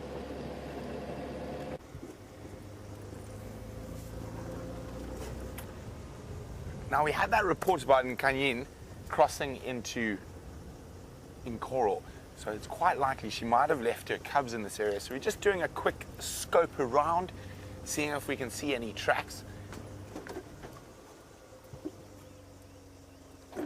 It flew away very fast, unfortunately. There was a beautiful bird called the black-headed oriole.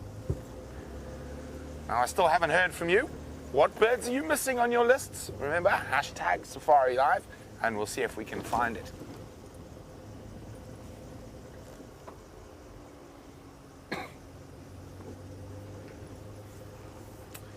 Now, Aaron has decided to make it a little bit difficult.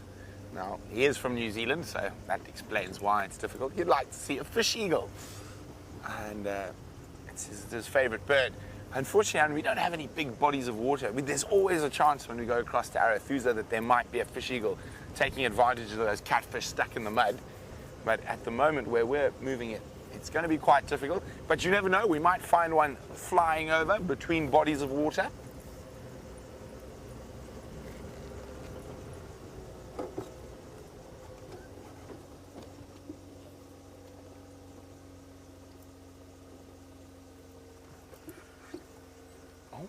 Chris Rogue, 235. That is incredible. That's Chris's bird species number. Now, these are male leopard tracks I've spotted here.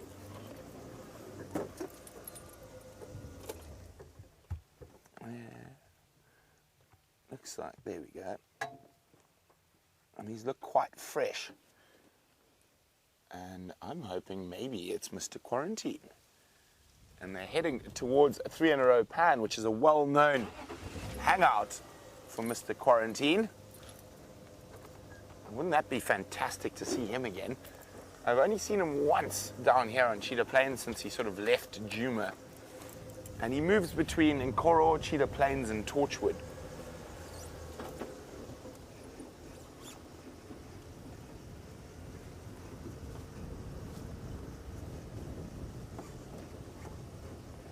Sure he's still there, and that he is.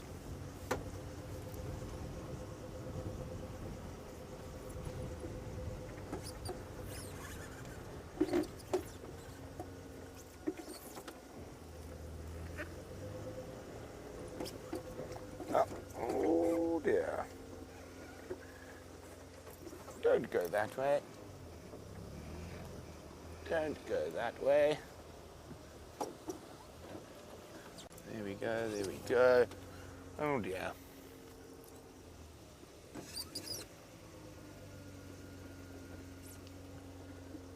And unfortunately into Nkoro. And maybe he'll loop back around towards the pan. There's a really fresh track, so maybe he's sitting right here watching us, looking for him. Maybe he just went to visit that big termite mound. He's going to pop back on the road. I thought he might be on top of that termite mound for a second, but it's just one of the chimneys.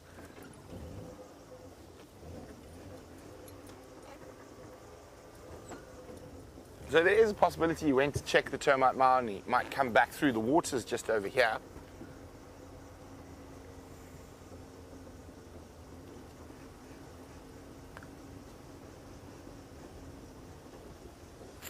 Oh, there's a Quran.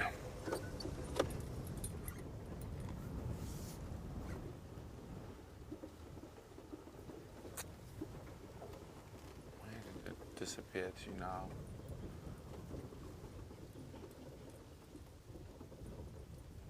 There you go. It's being a bit scarce. There was a red-crested Quran. But as the winds picked up, the birds are becoming a little bit less cooperative. And very good morning to Shamsun. How are you this morning on this Father's Day? Well, I think it might still be yesterday, depending where you are in the US. And Shamsun would like to know if we imitated that mother leopard contact call. Ow! Ow, ow, could we call cubs out? I think that you probably find some people can do it well enough that they might be able to. I don't think mine's quite up to scratch, and I think the cubs would know it was a fake. But I think there are definitely people who might be able to imitate that sound well enough that it could bring those cubs out. Now, I got confused. I thought that leopard track went into Nkoro. It didn't. It was one road deeper inside Cheetah Plains than I thought. So we're not going to go straight to the water. We're going to check now down towards the boundary. Now, the last view I had of Quarantine as he left 3 in a row pan was actually right here as he disappeared into the darkness.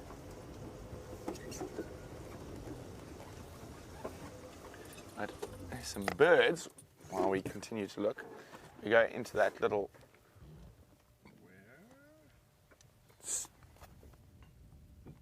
to the right slightly.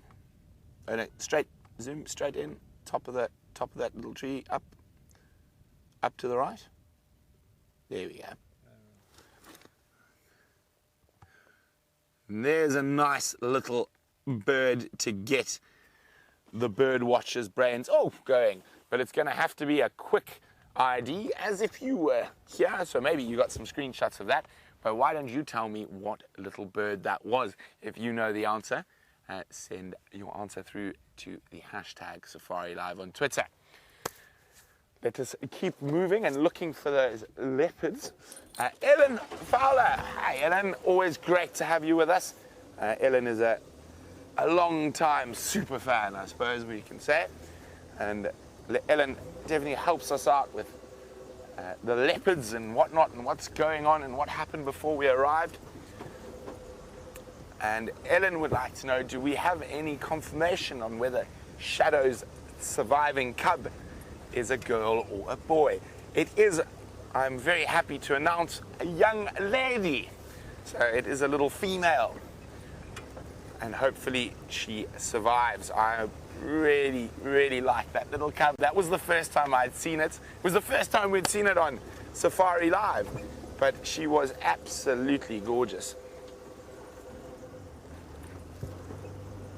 So just a little bit younger than Karula's, a month younger than Karula's too.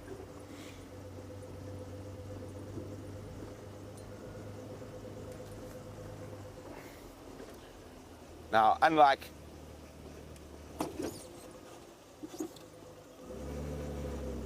Karula, we know the exact date of birth of those gorgeous little cubs. Shadows, we're going to have to do a bit of guesswork because we didn't find her on the den like we did with Karula. So, but we'd probably say they're about a month younger than Karula's. Karula's cubs are currently 4 months old, so Shadow's probably just under 3.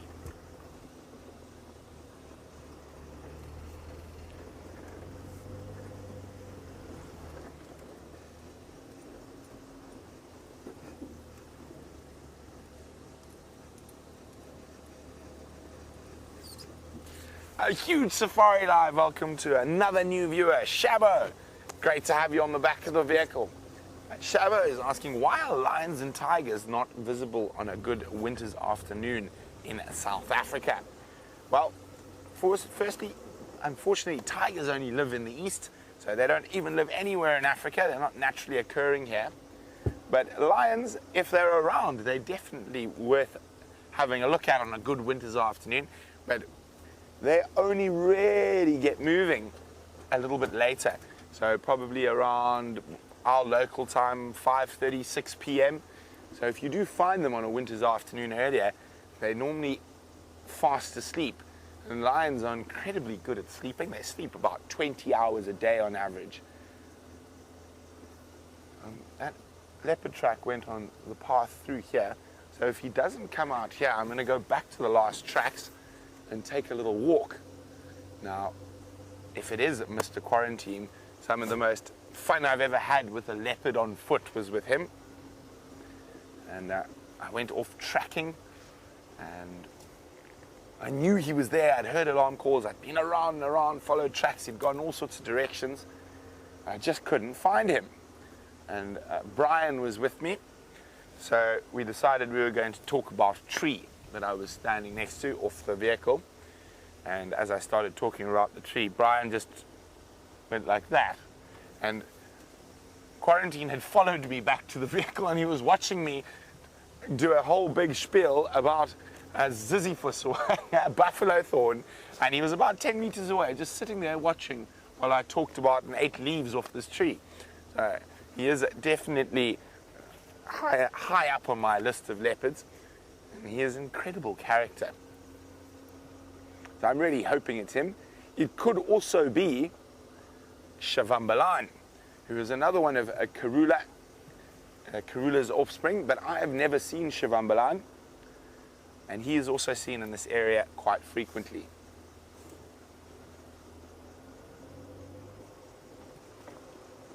So far, so good. We don't want any tracks coming across because this is our boundary.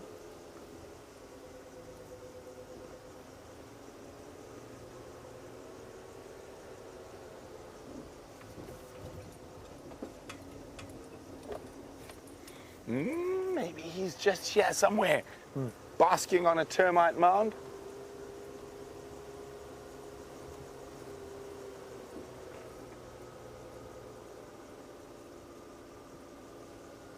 Okay, and if he hasn't come through by that pile of elephant dung, I think he's still behind us.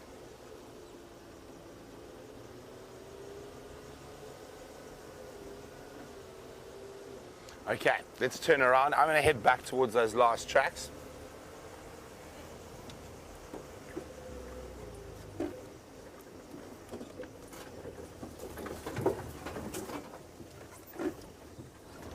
But before I head off, we're going to have a quick look at that bird we did and the quiz. And it was definitely a flycatcher. So well done to those of you who got flycatcher. And I'm going to show you which one in a second.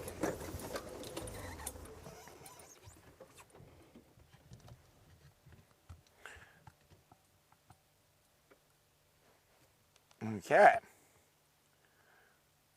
Oh, there we go. So much better than having a book, so much faster. I feel quite professional with my iPad here. And flycatcher. So we're on the flycatchers. There you go. And well done to Dance Anyway and Siberia Zumi, who got it spot on. It was indeed the African dusky flycatcher. Now, what we were looking at is that little white around the eye as one of the diagnostics, and then a very pale patch under the tail. And also no barring, no white barring on the tail, which is the giveaway. And here we go, there's a picture of one, the African dusky flycatcher. Well done! And it wasn't an easy one because it was so quick. And while we go to see if we can find this male leopard, let's head across to Jamie, who's got the smallest member of the carnivore family in Africa. The smallest member of the carnivore family out here in terms of mammals, we've got a lazy group of dwarf mongoose. That being said, it's not really so much laziness as the fact that they're cold. And even on a day like today, where the temperatures are definitely a massive improvement on some of the chilly mornings that we've experienced, they're still a little bit reluctant to head out and about, and in fact enjoy this first hour, sort of between 8:30 and 9:30, to do exactly what one is doing, which is stretch out, have a good stretch of the muscles, and sunbathe for a little bit. So it gives them an opportunity to just aloe groom for a tad, reinforce the bonding that is so essential to the survival of a dwarf mongoose family. They're absolutely fascinating little animals. There's always something happening, something going on. And the nice thing is getting to know the different family groups around here and just how used to people they are. This group, for example, is somewhere in between. We've got some dwarf mongoose that will come right up to the car and are not bothered by our presence in the slightest. Some that disappear the moment you come around the corner. And then this group, which is comfortable enough with the distance that I'm at, which is probably about 30 or so feet, without us being able to come any closer. But they do have a natural curiosity, which means that even with the most skittish of dwarf mongoose groups, you spend enough time with them and you sit quietly and you don't make any sudden movements, and get them coming right up to the wheels of your vehicle to investigate the smells, and sometimes even have a sort of a curious nibble around the tire itself. Kind of like our hyena cubs in a way.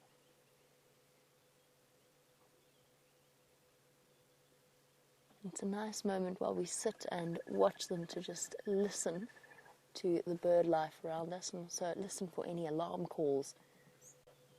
Oh, that wasn't a very graceful descent at all.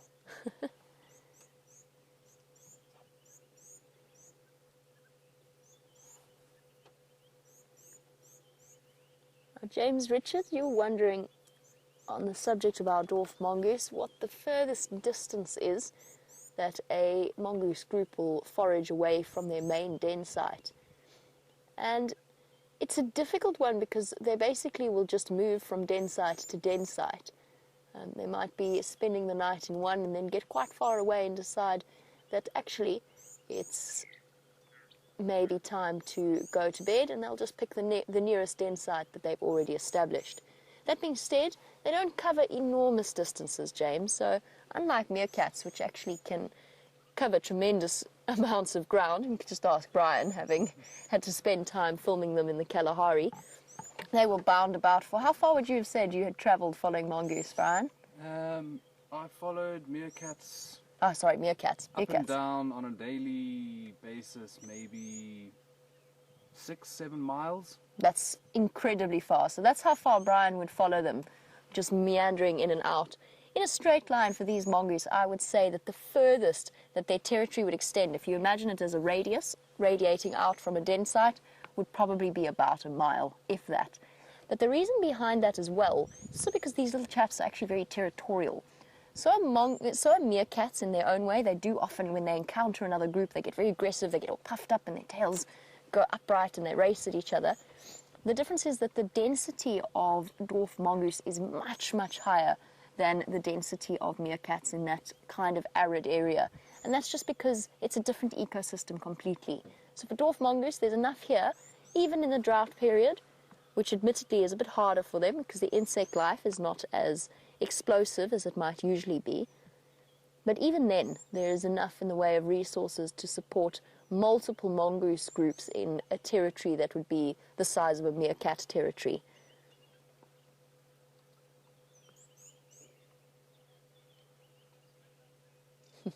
Dashing about. It's almost time to get up now, guys. Time to start looking for food. Digging their way through the soil. That little one I actually think might actually be in the tunnel itself. He might be excavating more than digging for food. The one in front is definitely searching for whatever snacks they can find.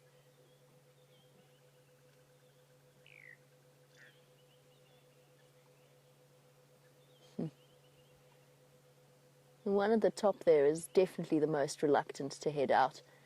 He wants to stay there. He's found a comfortable spot, have a good groom. It's nice and warm in the sun. Not in any kind of a rush to head out. Oh, there we go. Maybe it is time to leave. Head out and start foraging. It's always fun to stop and look at some of the smaller things and just listen to the sounds of the bush around us. It's still very, very windy. Not very windy, but it is windy. It's windy enough to make a lot of the animals out here feel a bit skittish, a bit nervous of whatever is happening around them. And for good reason, judging by the amount of lion tracks that I've seen wandering through this particular spot. Speaking of which, I think it's time for us to continue on our search. Someone to make sure that this female leopard that we saw the tracks of earlier hasn't come crossed south along this road. She might have been ducking and diving though, especially if there were lions around. Definitely try and avoid them. This is one of the spots that in fact this might even be the exact place where I had one of my first sightings with Karula, or at least one of the first sightings that I actually found her. I didn't respond to somebody else calling me in. And it was with Andrew many, many months ago, close to a year ago, and it was one of those unexpected rainfall moments in our dry season. It started pouring with rain as we found her, and at that point we didn't even have the rain cover set up that we have now, and we had to disappear off to cover and leave the female leopard that we had just found to wander off into this drainage line. And we know that she does spend time around here. But Karula's territory seems to be getting smaller and smaller.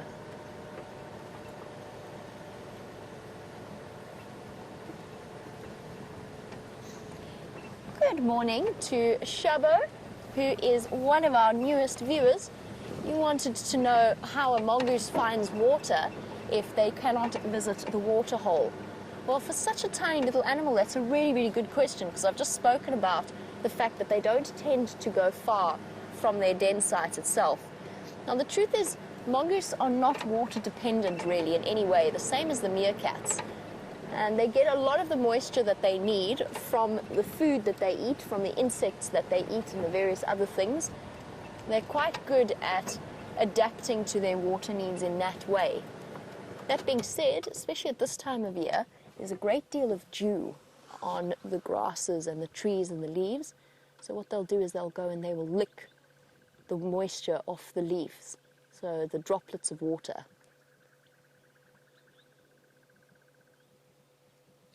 Beautiful nyala in this morning sunlight with her white and tan contrasts.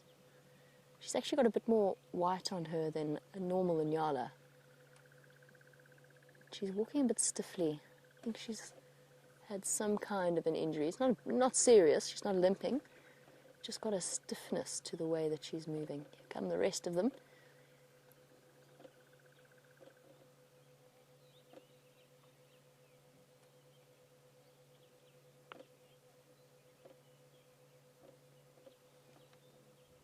Hello ladies, do you know where the lions are perhaps? Because I'm just listening to the Game Drive channel and it sounds like the tracks are all heading in our direction.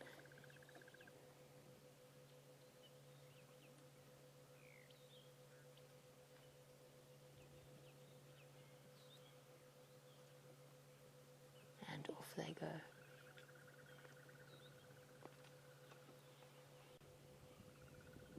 Okay, let's keep going.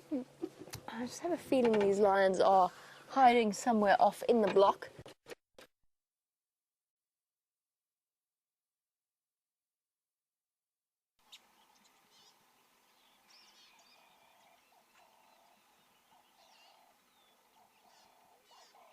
Whoopsie daisy, sorry about that everybody. It seems as though for some reason we lost a little bit of signal here. As you know, bringing you a live safari from the middle of the African bush does occasionally have its challenges, and it seems as though Brent is off on foot tracking his leopard. So that's where he's gone. So we couldn't go across to him, but hopefully our picture will be stable enough for now. We'll try and make sure that we stay up on the crests of the hill for the moment while we figure out what's happening.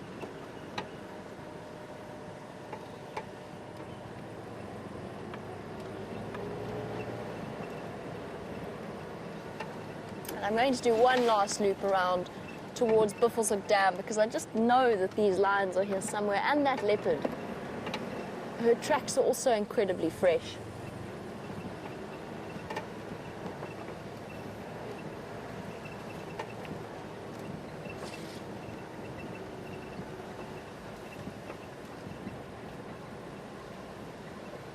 And we have another lovely question from one of our newer viewers, Farouk in Tampa. Good morning and welcome to the Sunrise Safari.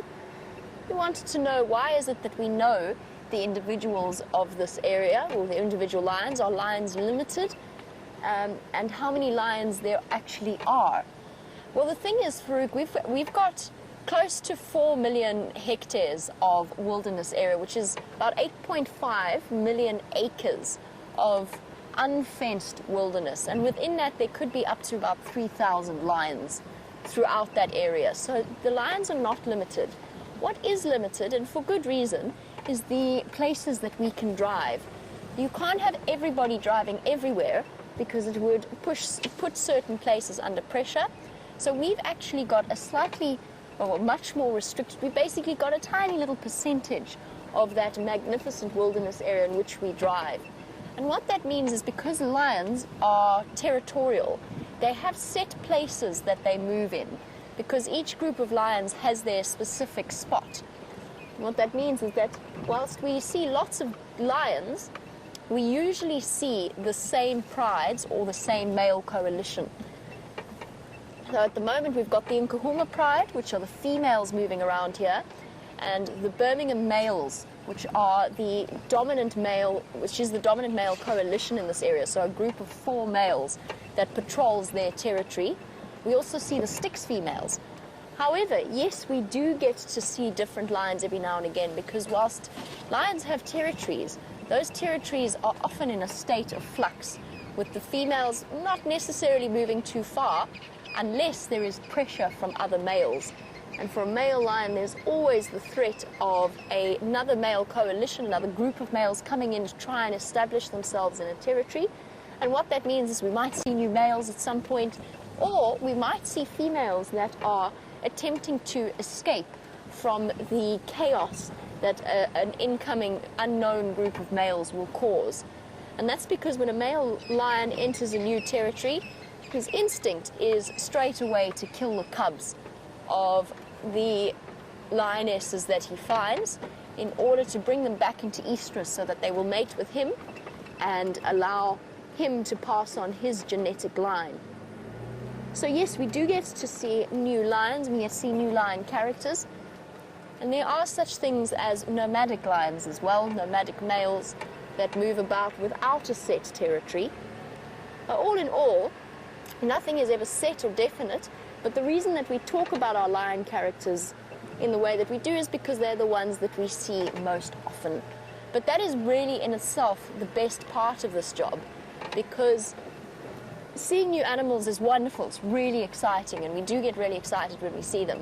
But on the other side of that coin is the fact that if you spend time with the individual groups, you get to know them, you get to know their history, you get a consistent view and a better understanding of the way in which the animals' lives play out day to day, rather than getting just bits of their stories. You get to follow them from start, not necessarily from start to finish, but certainly more significant portions of it.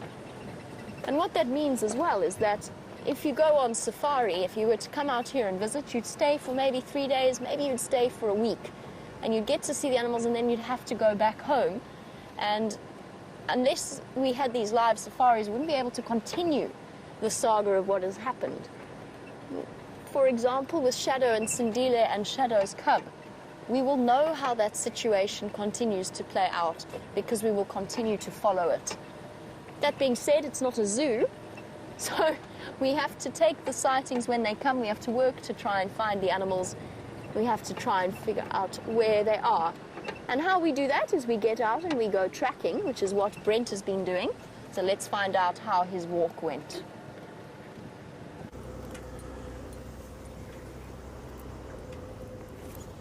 Those tracks are really fresh, so I've circled them and I'm going to call the tracking team. I think it's going to take a little bit more deciphering, probably a good 45 minutes to an hour walking around in there, but really fresh tracks, and I'm hoping we'll let the tracking team know, and they're going to come after drive and see if they can possibly find that male leopard. I was hoping it was quarantine and he was going to do is follow me back to the car, but you know, we can't have all the luck all the time.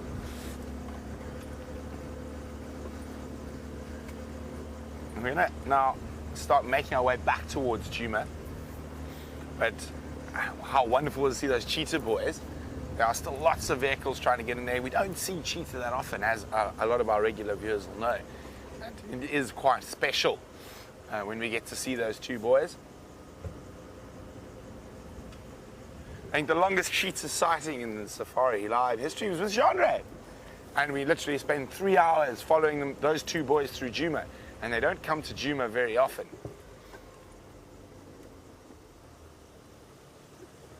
I always like to check these big termite mounds. You never know what could be there.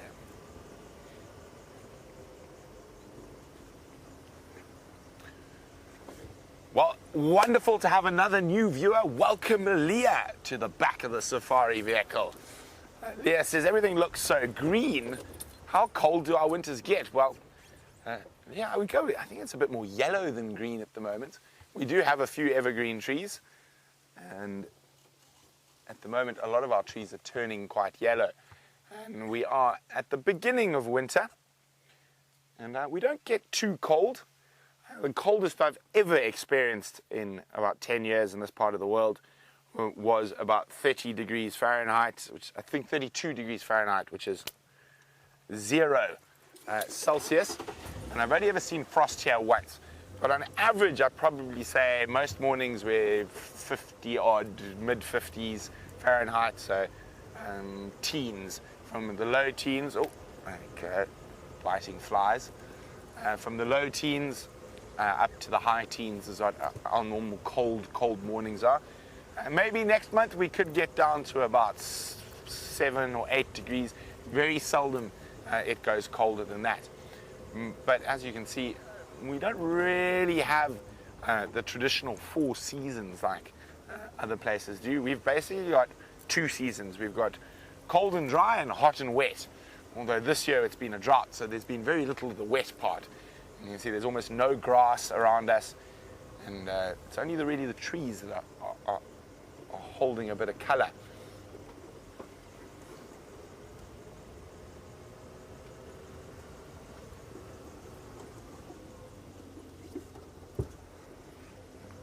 I'm hoping we're going to find some Ellies. I feel like a big elephant bull today.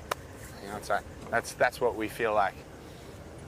And hopefully we're going to be able to find one soon. As it starts getting warmer, those elephants are going to start moving towards the water holes. It's always a good place to check around.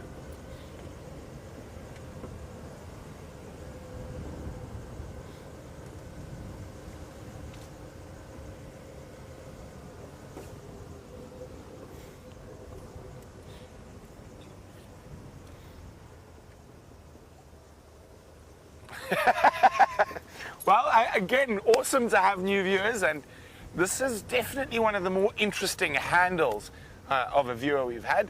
So a huge welcome to Funky Toe Odor. Great to have you on the back of the vehicle. Fortunately, Jeandre's toe odor is not too bad because he is sitting behind me. The wind keeps it going away. There we go. And he's got very large toes. And, sorry. But Funky Toe Odor would like to know whether African elephants often kill other animals like buffalo. No, it's actually unusual. It does happen from time to time, but it's definitely not the norm. That type of behavior quite often happens in a year like this year when we're in the grips of a drought. So there's huge competition for water. And I've seen elephant bulls literally stand in the middle of a waterhole, not letting any other animal drink. And when they do attack other animals, it's normally in those situations out there like, we never know what can happen. There might be an elephant in a foul mood, and it decides that that particular buffalo is very irritating, so off they go. We head off Cheetah Plains. It's not the elephants I was hoping for. There's a nice, I think, how's that, Jeandre? There we go.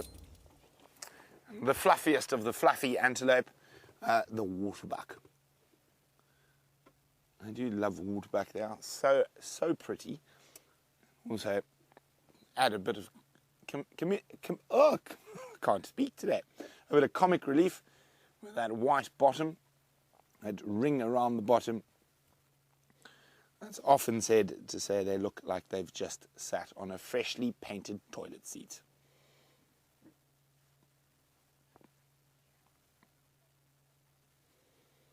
Oh, wonderful. Another name I don't know. So wonderful to have all the new viewers today. Phase Cutter. And would like to know, is a waterbuck like a deer? It is not. It is an antelope. Now, the females don't have horns. The males do. But unlike deer, their horns are permanent. They don't fall off. And look at that tail's working overtime at the moment to keep the flies off. Now, phase cutter, we don't have any deer naturally occurring in South Africa. The only actual naturally occurring deer are in Morocco, right on the north of Africa, and they are a remnant population from when there was a land bridge between Arabia, Europe, and Africa. And a lot of migrations happened there. The last land bridge, when the seas were much lower, of course, was about 30,000 years ago.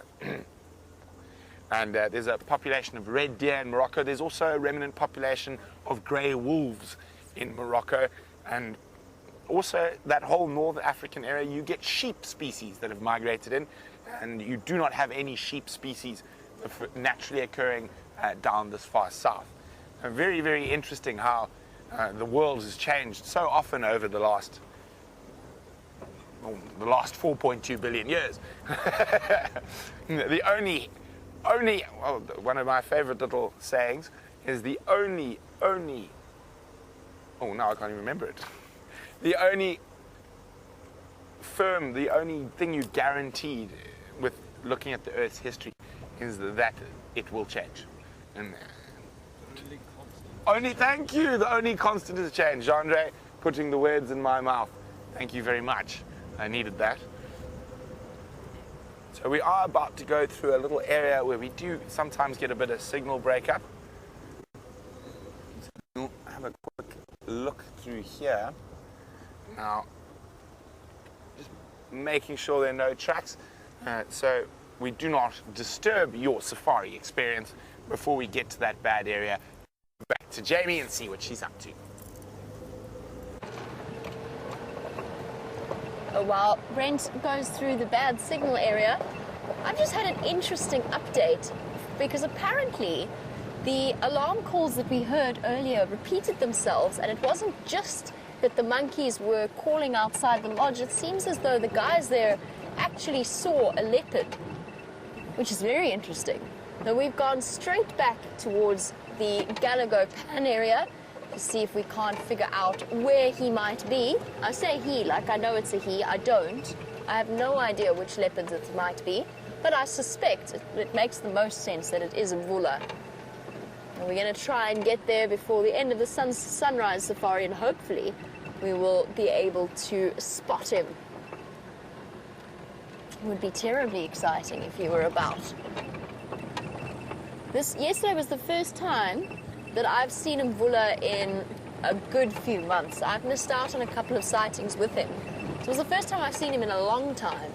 And it was fantastic to see him looking healthy, hungry, but not unhealthy. No hungrier than any leopard might look after a few days without food. It's all hyena tracks. Just checking very carefully. The return of our hyena clan is fantastic, but it does mean that we have to concentrate a little bit harder on our distinguishing between individual paw prints. Okay, let's speed up a bit through here. So the kill site, apart from my inability to keep my hat on, stay. The kill site is probably about sort of 200 feet in here. Now he could have been, this is an enormous patch of land without any roads through it, so he could have been moving through there the whole of last night.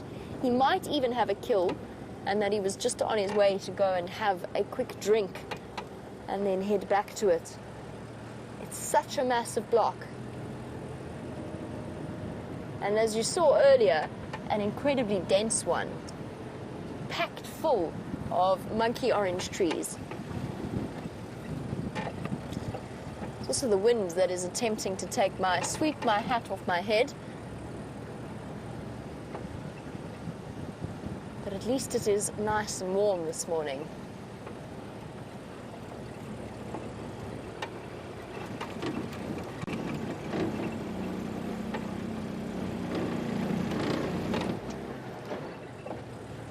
Tony in Holland, good morning. On the subject of our hyena clan, you're wondering, let's say that we came upon that sighting that we did yesterday morning, but we were on foot.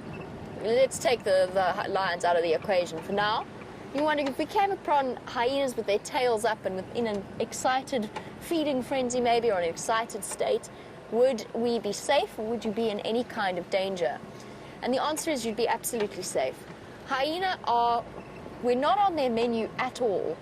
In fact, even if you came upon that at night, you would be absolutely fine. If you ran into a hyena at night, it would run away from you. Lions are a very different story. Lions are afraid of people during the day, but at night, they turn into a different animal, and we turn into a different animal.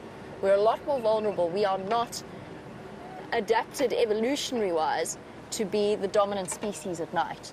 The lions are. That's their role. Absolutely, you find with hyenas, and it's out a few times at night. The only time a hyena poses a risk to human life, or even health, or even he is sleeping outside unprotected. A tent is fine. Even a mosquito net might be okay. But sleeping out in the open without any protection, or even leaving your door open when you go to bed at night, is a very silly idea. It's because hyenas are curious. They scavenge as well as predate, which means that they go and investigate. And they investigate, since they don't have hands or thumbs, they investigate with their teeth. And you really, really don't want a hyena investigating your sleeping body with its teeth, because you're going to find yourself with a serious injury. So that is the only time that a hyena really poses a risk to human beings. There's a little bit of danger in the fact that, and it particularly occurs around some of the Kruger camps, although things have changed, things are a great deal better. But people, for some unknown reason, and I don't fully buy the ignorance story, they feel like it's a really nice idea to feed the animals around the campsites. And that, to me, irritates me, because there's signs everywhere, so they can't claim ignorance. It's arrogance. They want to see the animal come up nice and close, and ultimately they will result in the death of that animal, because they wanted to see it up close and personal. And that's when hyena do become dangerous, same as baboons. Baboons also become dangerous, particularly the big males, when they are fed by people, they associate people with food, and that they're still a wild animal, but they're used to, and they feel as though people are not dangerous or not a threat.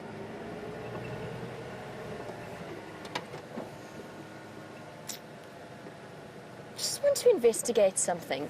I saw them earlier, but I didn't think anything of it, because they're up in the dead tree, which is to be expected with vultures.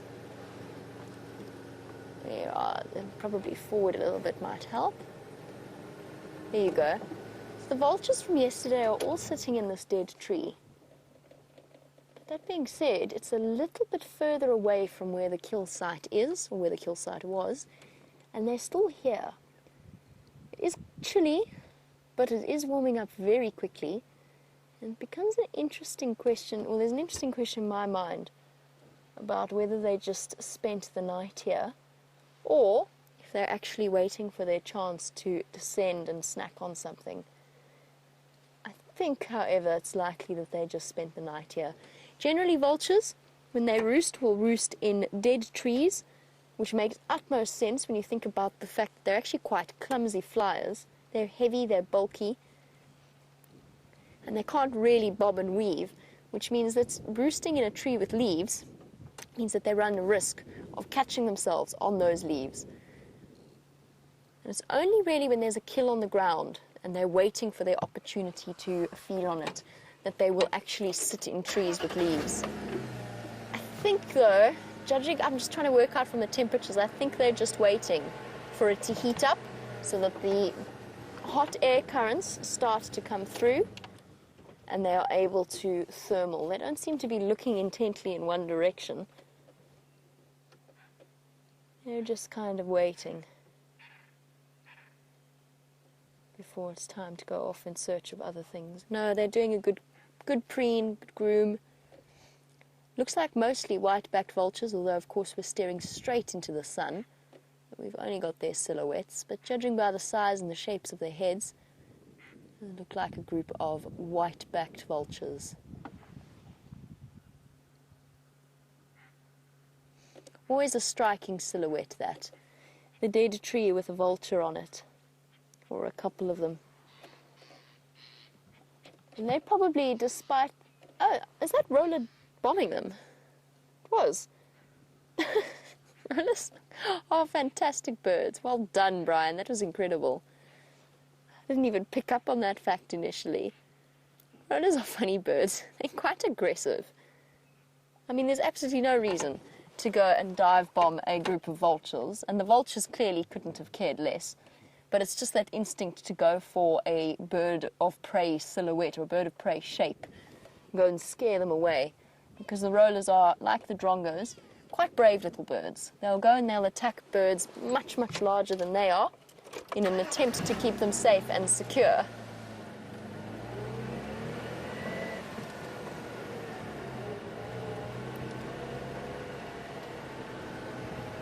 Now, Melissa, while we go off in search of our leopard that was apparently hiding around here somewhere, being sneaky as leopards are, you want to know if it is difficult to tell the difference between the paw prints of the individual leopards or if there is a big difference to them. The answer is yes, it is difficult to tell the difference between the individuals, and no, there isn't a big difference between them. Males and females, it's usually relatively easy, even with a young male of Sindile's size. Even when Sindile, the young male, was a year old, his feet were still larger than his mum's. So there's a huge size difference between a male track and a female track. I've been, over the last few months, trying out a project of measuring the different tracks and trying to build up an idea of the differences in size. But to be honest, I don't know exactly how accurate it is. It's given us some interesting info about track length and the relationship between the back track and the front track and so on. But it doesn't really help us because you need to build up a database in all the different soil types before you can start to, and I'd have to think up some kind of formula. It's a difficult one. It is a very difficult one. But there will be certain proportions that the back feet will have to the front feet. I know people who know particularly the master trackers, they obviously see some kind of minute difference in the tracks of the cats that allow them to come to the conclusion that it's one individual over another. Karula's tracks, compared to, say, Tsakani, the young female that's been moving about here, are small. She's a tiny leopard. She comes from a tiny family line. They're very short and they're not stocky. And Tsakani's much taller and her feet are just that fraction larger. Those sorts of differences you can observe. But can I tell the difference between Karula and her daughter Shadow by their tracks? No, absolutely not. I have to be completely honest with you. I think shadows are slightly smaller from what I've observed. But I don't think that I could tell the difference completely. I'm just stopping here. I wanted to just double check the ground for leopard tracks. It's tricky in this thick sand, but this is the sort of area that the leopards love to move through. They love these river systems that cut through towards the lodge. It provides so much cover. But he has, or has he? No, there's a hyena tracks way in the distance. We're going to keep searching, see if we can't figure out exactly where it is he's gone. While we do that, let's go back to Brent for an update from wherever he is. I'm not even sure he's on Cheetah Plains anymore. And we're on Cheetah Cutline. I'm just really hoping that those female leopard tracks maybe meander to the west. And also, it's about that time when that Nkuma lioness is going to start moving her den more frequently. So it's always worth having a quick check along our eastern front to see if there's been any invasions. Now, of course, a very happy Father's Day to everyone. And I hope you're all spoiling your dad's rotten.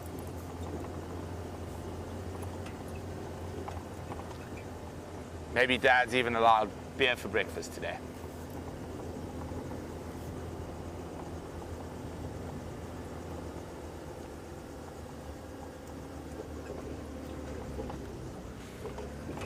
Wonderful to hear from Shabo again today, who's a new viewer. Shabo would like me to find a peacock. Shabo, there's only one peacock species that occurs in Africa, and it's possibly one of the most difficult birds in the world to find. It lives right between the Cross and Congo River in the Democratic Republic of Congo, about 1,500 kilometers from here. So unfortunately, we don't have any peacocks out in the savannah. The peacocks you see more regularly are indigenous to India. So unfortunately, until we do live safaris in India, I think it's going to be a bit hard for us to find a peacock. But it has reminded me about a really fascinating fact about peacocks and the only African peacock species. I do not have my big bird book of Africa here. I've only got my Southern Africa book. So I'm going to ask Jamie a little later to show you what a Congo peacock looks like. They also have a very strange call. But the Congo peacock was only discovered in the 1960s. So it's one of the latest finds from the sort of birding world to be discovered. And strange enough, because it's quite a big bird and it's quite a vocal bird as well. There are just so few people that are able to get into that part of Congo. It's probably one of the most remote places in the world. Now, there's another interesting creature that lives in that area, and it's the bonobo, or pygmy chimpanzee. And genetically, they are the closest to human beings. Also, it's a good place for okapi. So it is a real place of weird and wonderful creatures, and one of the least explored zones left in Africa. And I definitely wouldn't mind a trundle or two around there sometime in my life.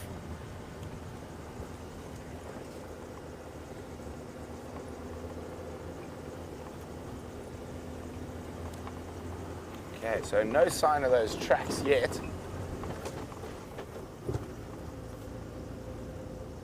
Might be moving into Torchwood. She can always come back. And the one thing, especially in winter, is the leopards are quite mobile during the daylight hours.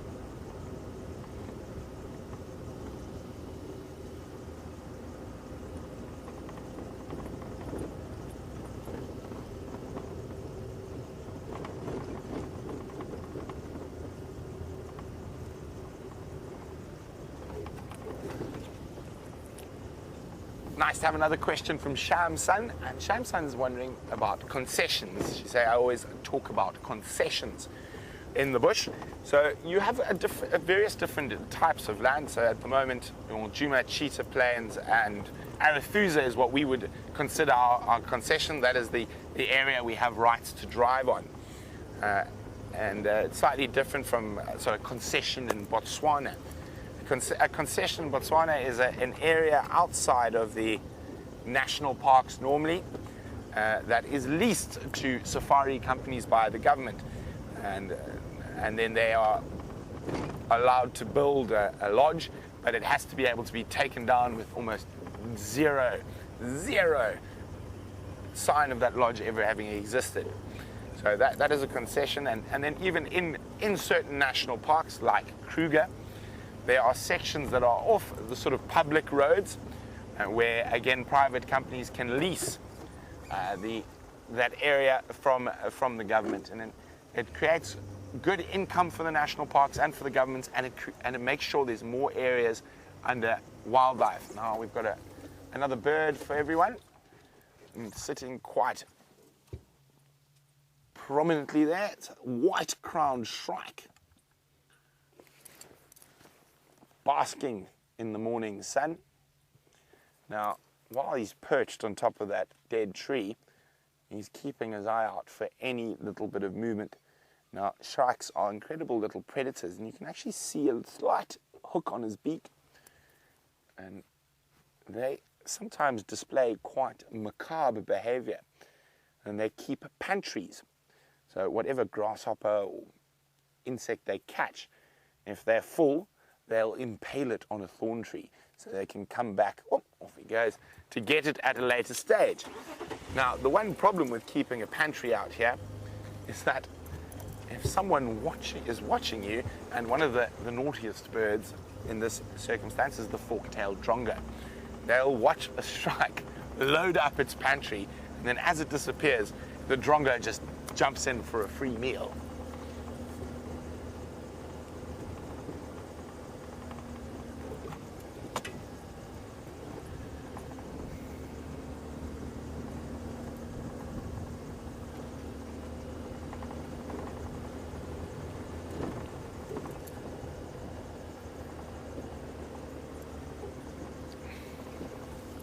Well, we've been chatting a bit about our bird lists, and Justin says his bird list is currently at 170, but he might have forgotten to write down a lion track there, one or two.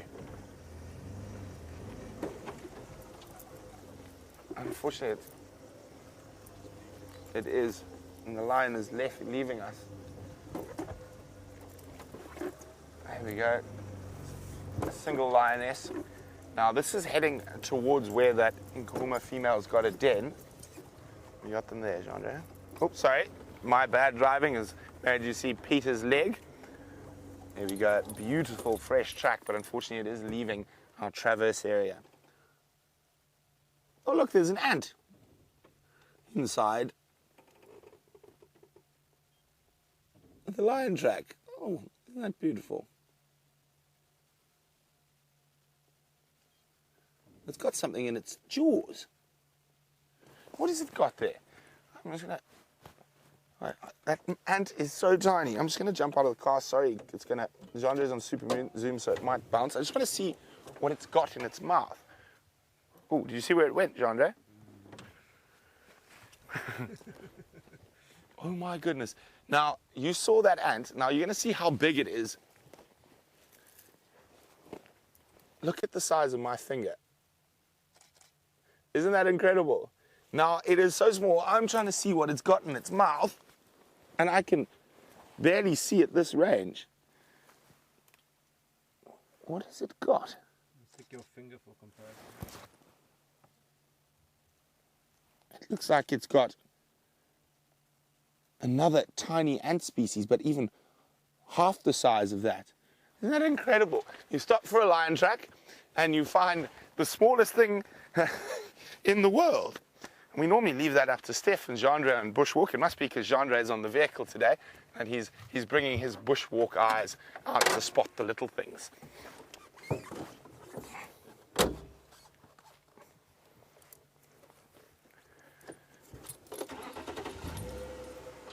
Now I know Taxon's looking for lions and he is in Torchwood, so I'm just going to give him a quick call on the radio, let him know about those tracks.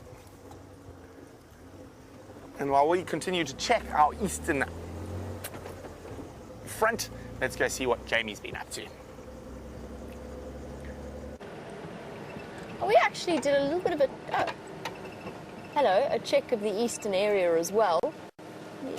But I still think that leopard that we were tracking earlier, she is Karula.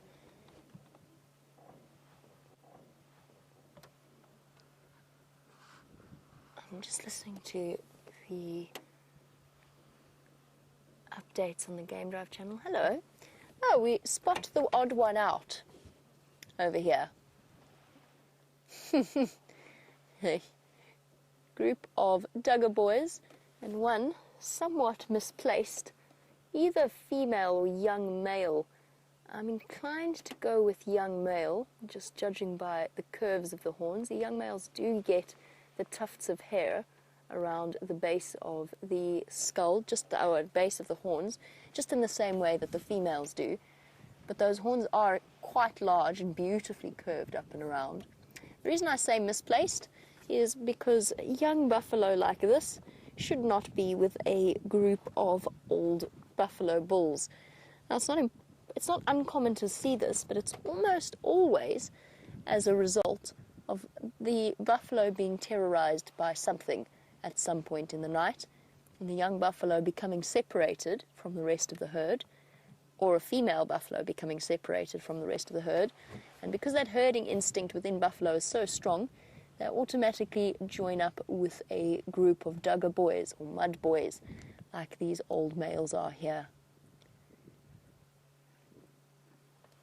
They always look so, what's the word? I suppose disinterested, disconnected from us, just enjoying their time in the sun, but always completely uniquely marked. A buffalo bull of this age bears the scars of his life, complete with scars around his face, as you can see with this one, along with the bald patches from fungal infections or a touch of mange here and there. And the big deep grooves in their horns all tell the story of a relatively tough life that they have lived.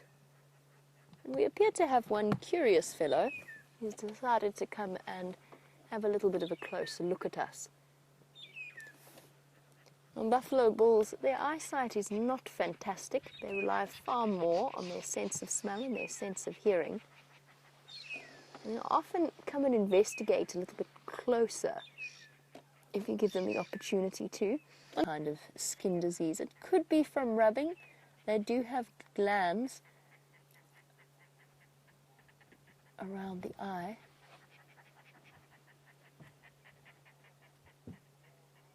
And where they often do rub the eyes around that area. I do just want to get onto the Game Drive channel. Sorry guys, Brent is talking about the lion tracks that we've been following earlier.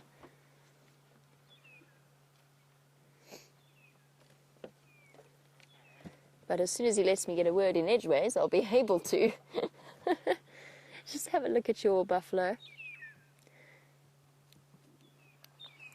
Brent, those Nkonzo cross south at Buffelshoek East Road. I couldn't find exactly where they went off the road. They had been driven over earlier.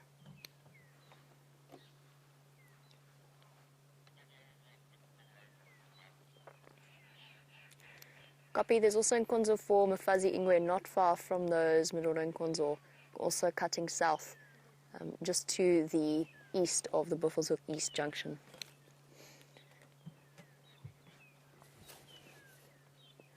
And now we have, oh, you know what, it is a female, but she is, she's got impressive horns for a female buffalo. There you go, you can see she's much smaller than the stocky build of the buffalo bulls.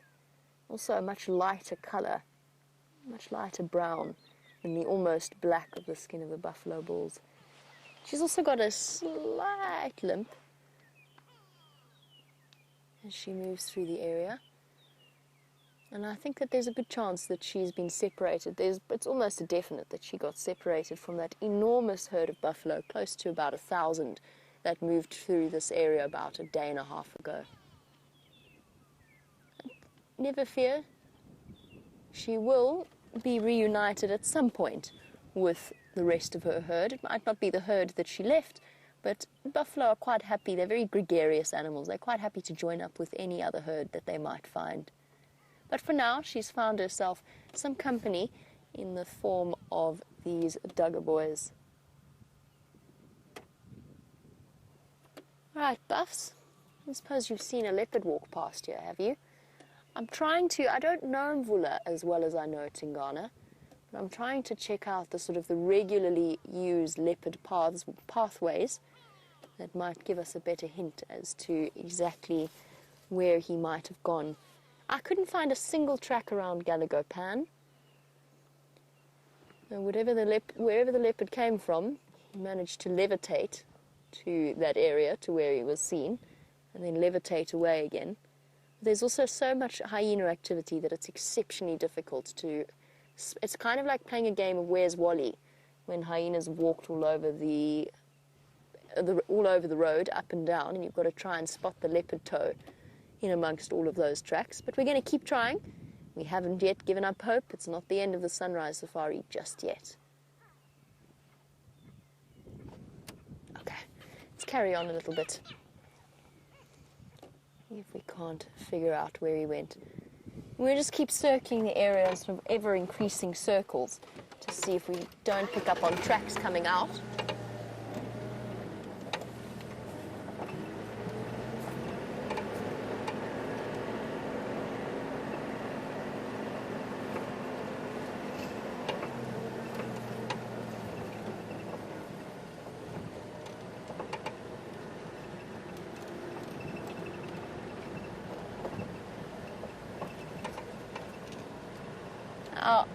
Hello to Siberia Zumi, as always. Just on the subject of our various leopard males, we've been speaking about Mvula, who is a dispersal male because he's old. He's reaching the end of his, well, he's reached the end of the time as a dominant male, and he is now basically on the run from any threats.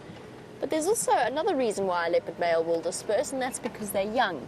And Siberia Zumi would like to know whether we have any updates on Kunuma, which is he is the son of Karula from her previous litter, 2 litters before this, a young male who is now coming up to the point where he's going to be looking for a territory. Not quite, he's probably got another year or so before he is ready, big enough and large enough to start competing.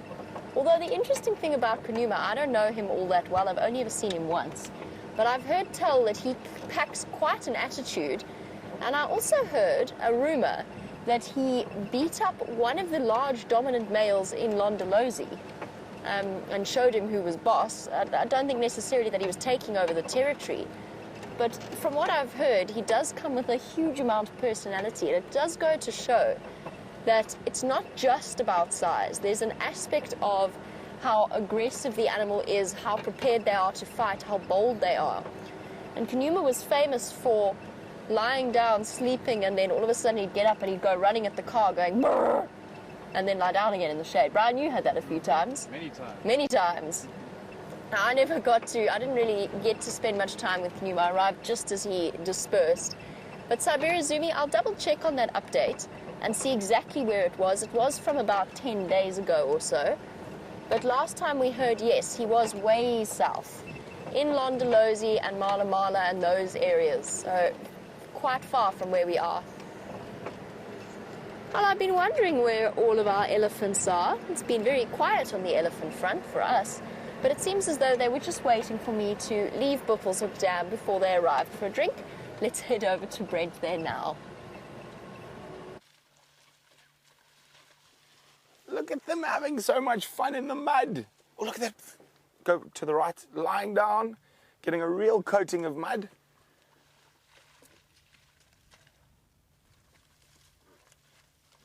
Oh, it's okay, girls. This female in front of us is a little bit unsure of us. And that one coming up the back. Hey, it's okay, it's okay. Stop your nonsense. Stop your nonsense. Now you see there's very, very obvious uncomfortable display. You can see she doesn't want to take her eyes off us. Her body language is stiff. And she's looking a bit better now that she's created a bit of distance with us.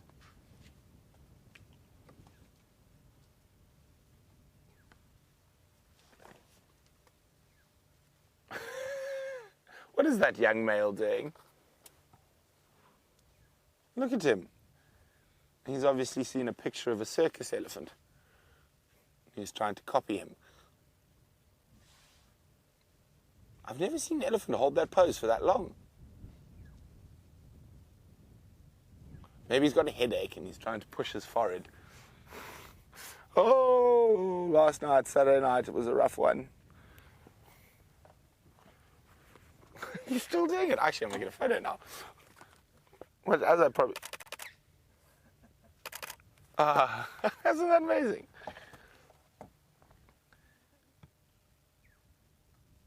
Oh, and how's that for timing? It looks like there's another herd of Ellies about to arrive on the other side.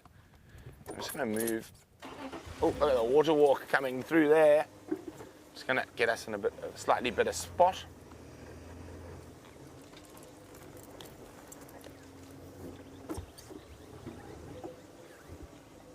Just trying to see where that herd's going to come down. And the elephants are looking a little bit unrelaxed, so don't want to get down too close just yet till we can really gauge their behavior. See, those ones are leaving and then coming across. There's another herd.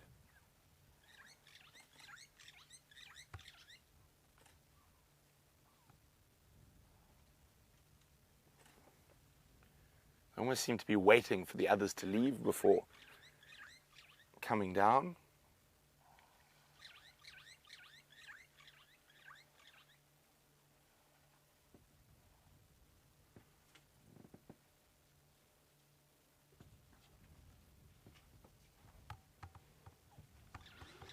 There's the rest of the herd disappearing. Just move again. Not this particular herd here to the left of us is not very relaxed. So we're not going to go any closer. I'm just going to stay here, give them enough space that they feel comfortable.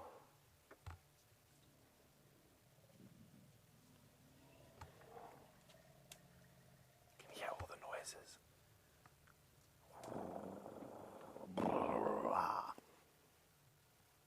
Such incredible noises. that elephants can make. But while we wait for the next herd to come down for a drink, let's go across to Jamie, who's got some elephants of her own. The lovely news is that I said earlier that I wanted to see some elephants this morning and that they were avoiding me. Here we go. And the big cow is going to come right up to us. So we'll keep our movements nice and slow. She's going to come say hello. Hello, big girl. All right, big girl, yeah. You know. I know you're big. I know you're big. Hello, big girl.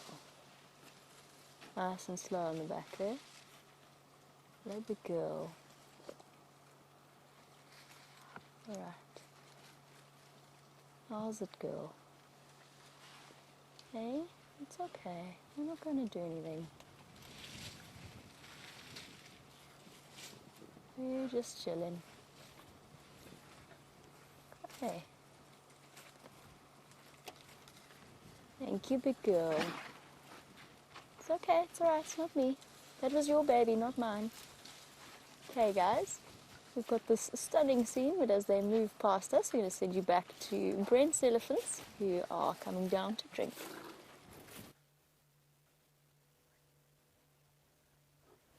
So that herd has now come down to the edge of the water, and looks like they're about to start. Oh, there's a tiny one to the left.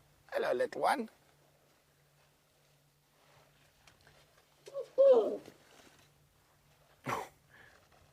Lots of noises, lots going on.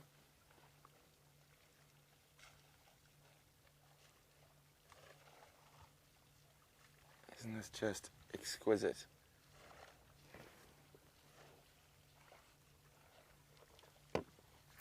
I'm hoping they're going to move towards the mud as well and have a good splish splash.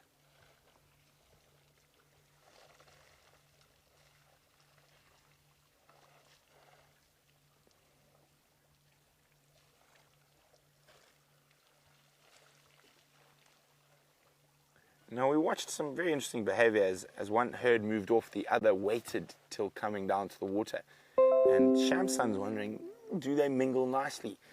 Sometimes, generally if they're related herds, but other times they don't really get on too much. There can be quite a bit of screaming and trumpeting and pushing of each other.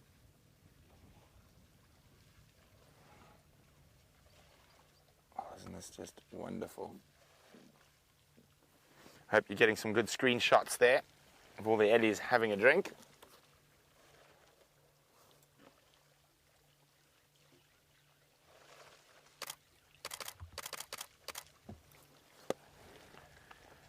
You can actually hear them, just hear the water as they draw it up into their trunk.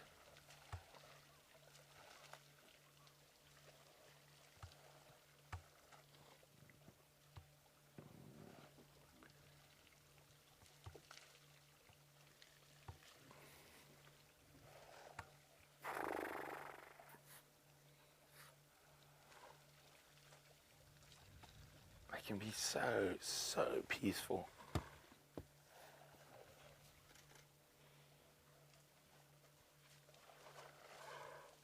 Now these water holes are becoming so important as we head deeper into the drought.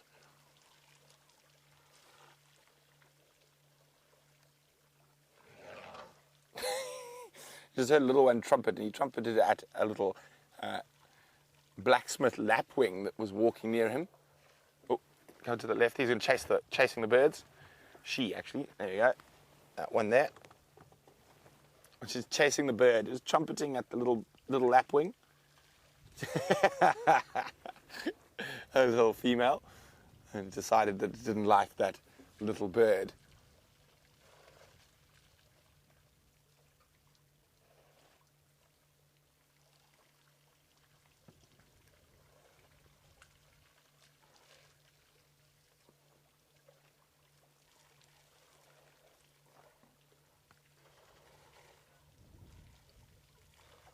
That's a very interesting question from Lily Garden. Lily says, how do elephants drink and then have a dust bath immediately afterwards and not clog their trunks with mud? Well, I would presume it's just because there's such a force that they can blow that out that it will clean it out. Now, the inside of their trunks is always going to be slightly moist. And there's always a mucus layer there. But you probably find that it's just the incredible pressure that they're able to exert through their trunk enables them not to have a big mud build-up in their noses.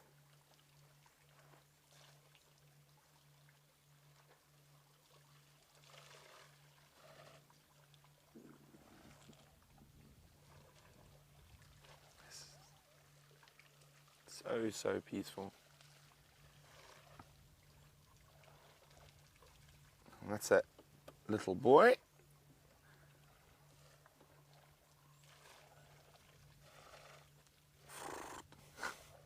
It's always funny when they sort of play with their trunks and they blow bubbles.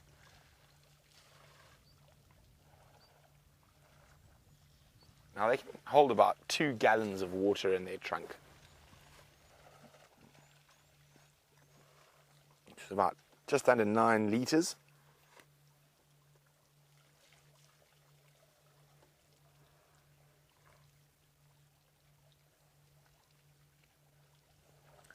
I'm hoping what they do is they drink their full and then they move off to the mud wallow.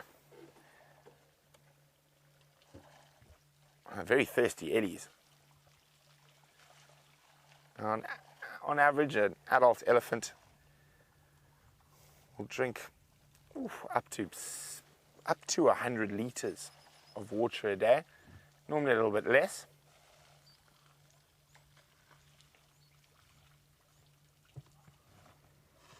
These two decided to go to the other side.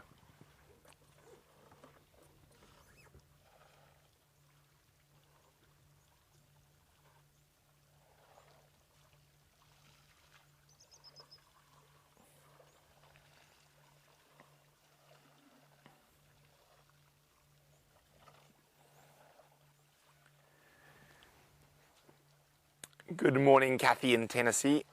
I hope you are loving this elephant sighting as much as I am. Now, Kathy's wondering, at what age do elephants stop having babies? Kathy, it's probably around the early 50s that they will stop producing babies. So their last baby will be probably early 50s, and then after that, no more babies. Just playing with the water. Don't you know it's a drought, madam? You can't be wasting like that.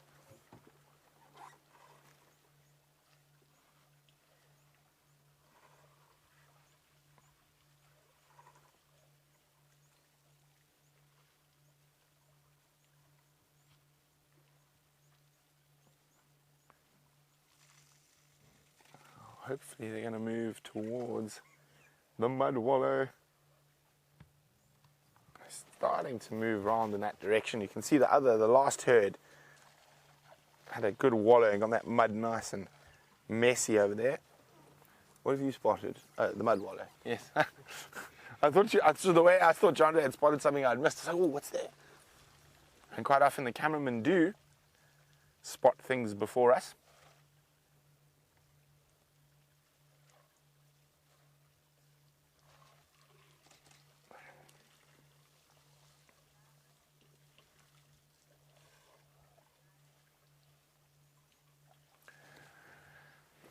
Now, hi Mohammed. Mohammed wants to know, can an elephant actually go under the water and keep its trunk up above like a snorkel? And Mohammed, yes they do. And they can do it quite well. They can actually even go underwater for a couple of minutes. And I've seen them crossing large rivers in other parts of Africa. And I actually got a few photographs of just an elephant trunk coming out of the water. I was watching this female, just watching her body language. Now, because it's a drought, there is a bit of stress on the animals, but she looks fine. She's just giving her ear a scratch. Oh, yes. That's a very nice, relaxed posture. It does have an itchy ear, though.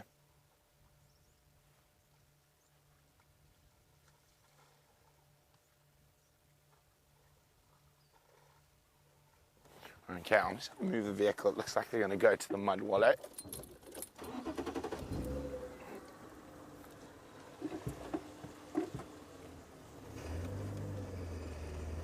try to get a slightly better angle for Jeandre. With that light. Oh, it looks like they might ignore the mud wallow. This is not a wallowing family.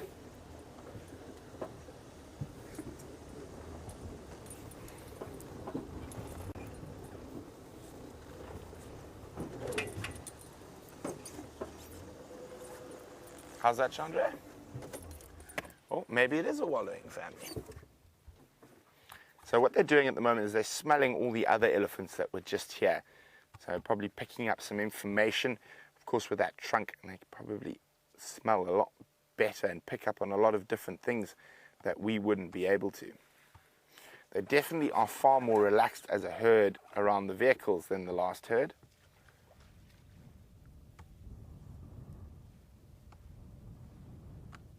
Now, occasionally when we're watching elephants in the mud wallow, we get a bit of mud on ourselves. Hello, little one. That little one looks very excited to go play in the mud.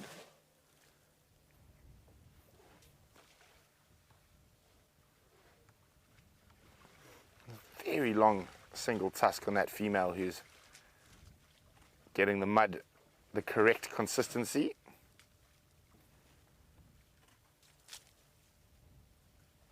Now, the mud acts on a couple of different reasons. It cools them down. It also helps with ticks. So the ticks get encased in that mud and they're able to rub them off on a tree or a fallen log.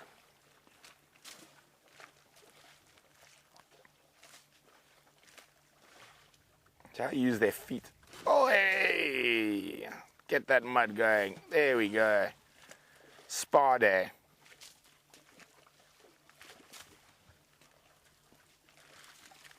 Oh, that was magic.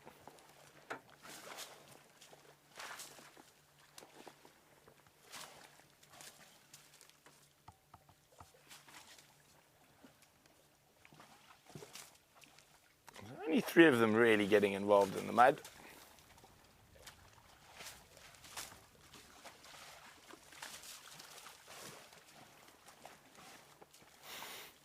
Little one getting right into the thick of it.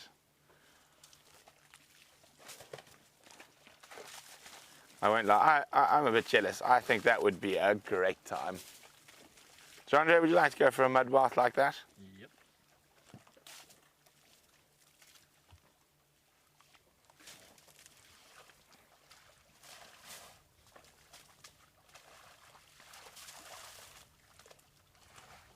Yeah, it's got a good coating of mud now.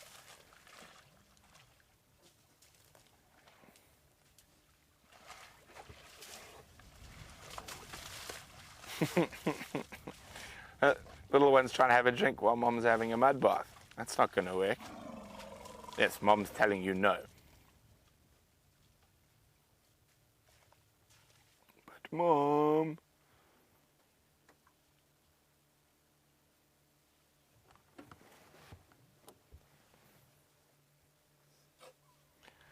Thank you for joining us on this incredible sunrise safari, cheetah elephants. And don't forget, 9 a.m. EDT, Nat Geo Wild. We'll be doing another live TV broadcast for the Sunset Safari, and we hope you will all join us. It's been fantastic having you here. And from Jamie and myself, we can't wait to see you in a few short hours. Remember, 9 a.m. EDT, Nat Geo Wild. Come have a look at your favorite animal characters. But till then, bye.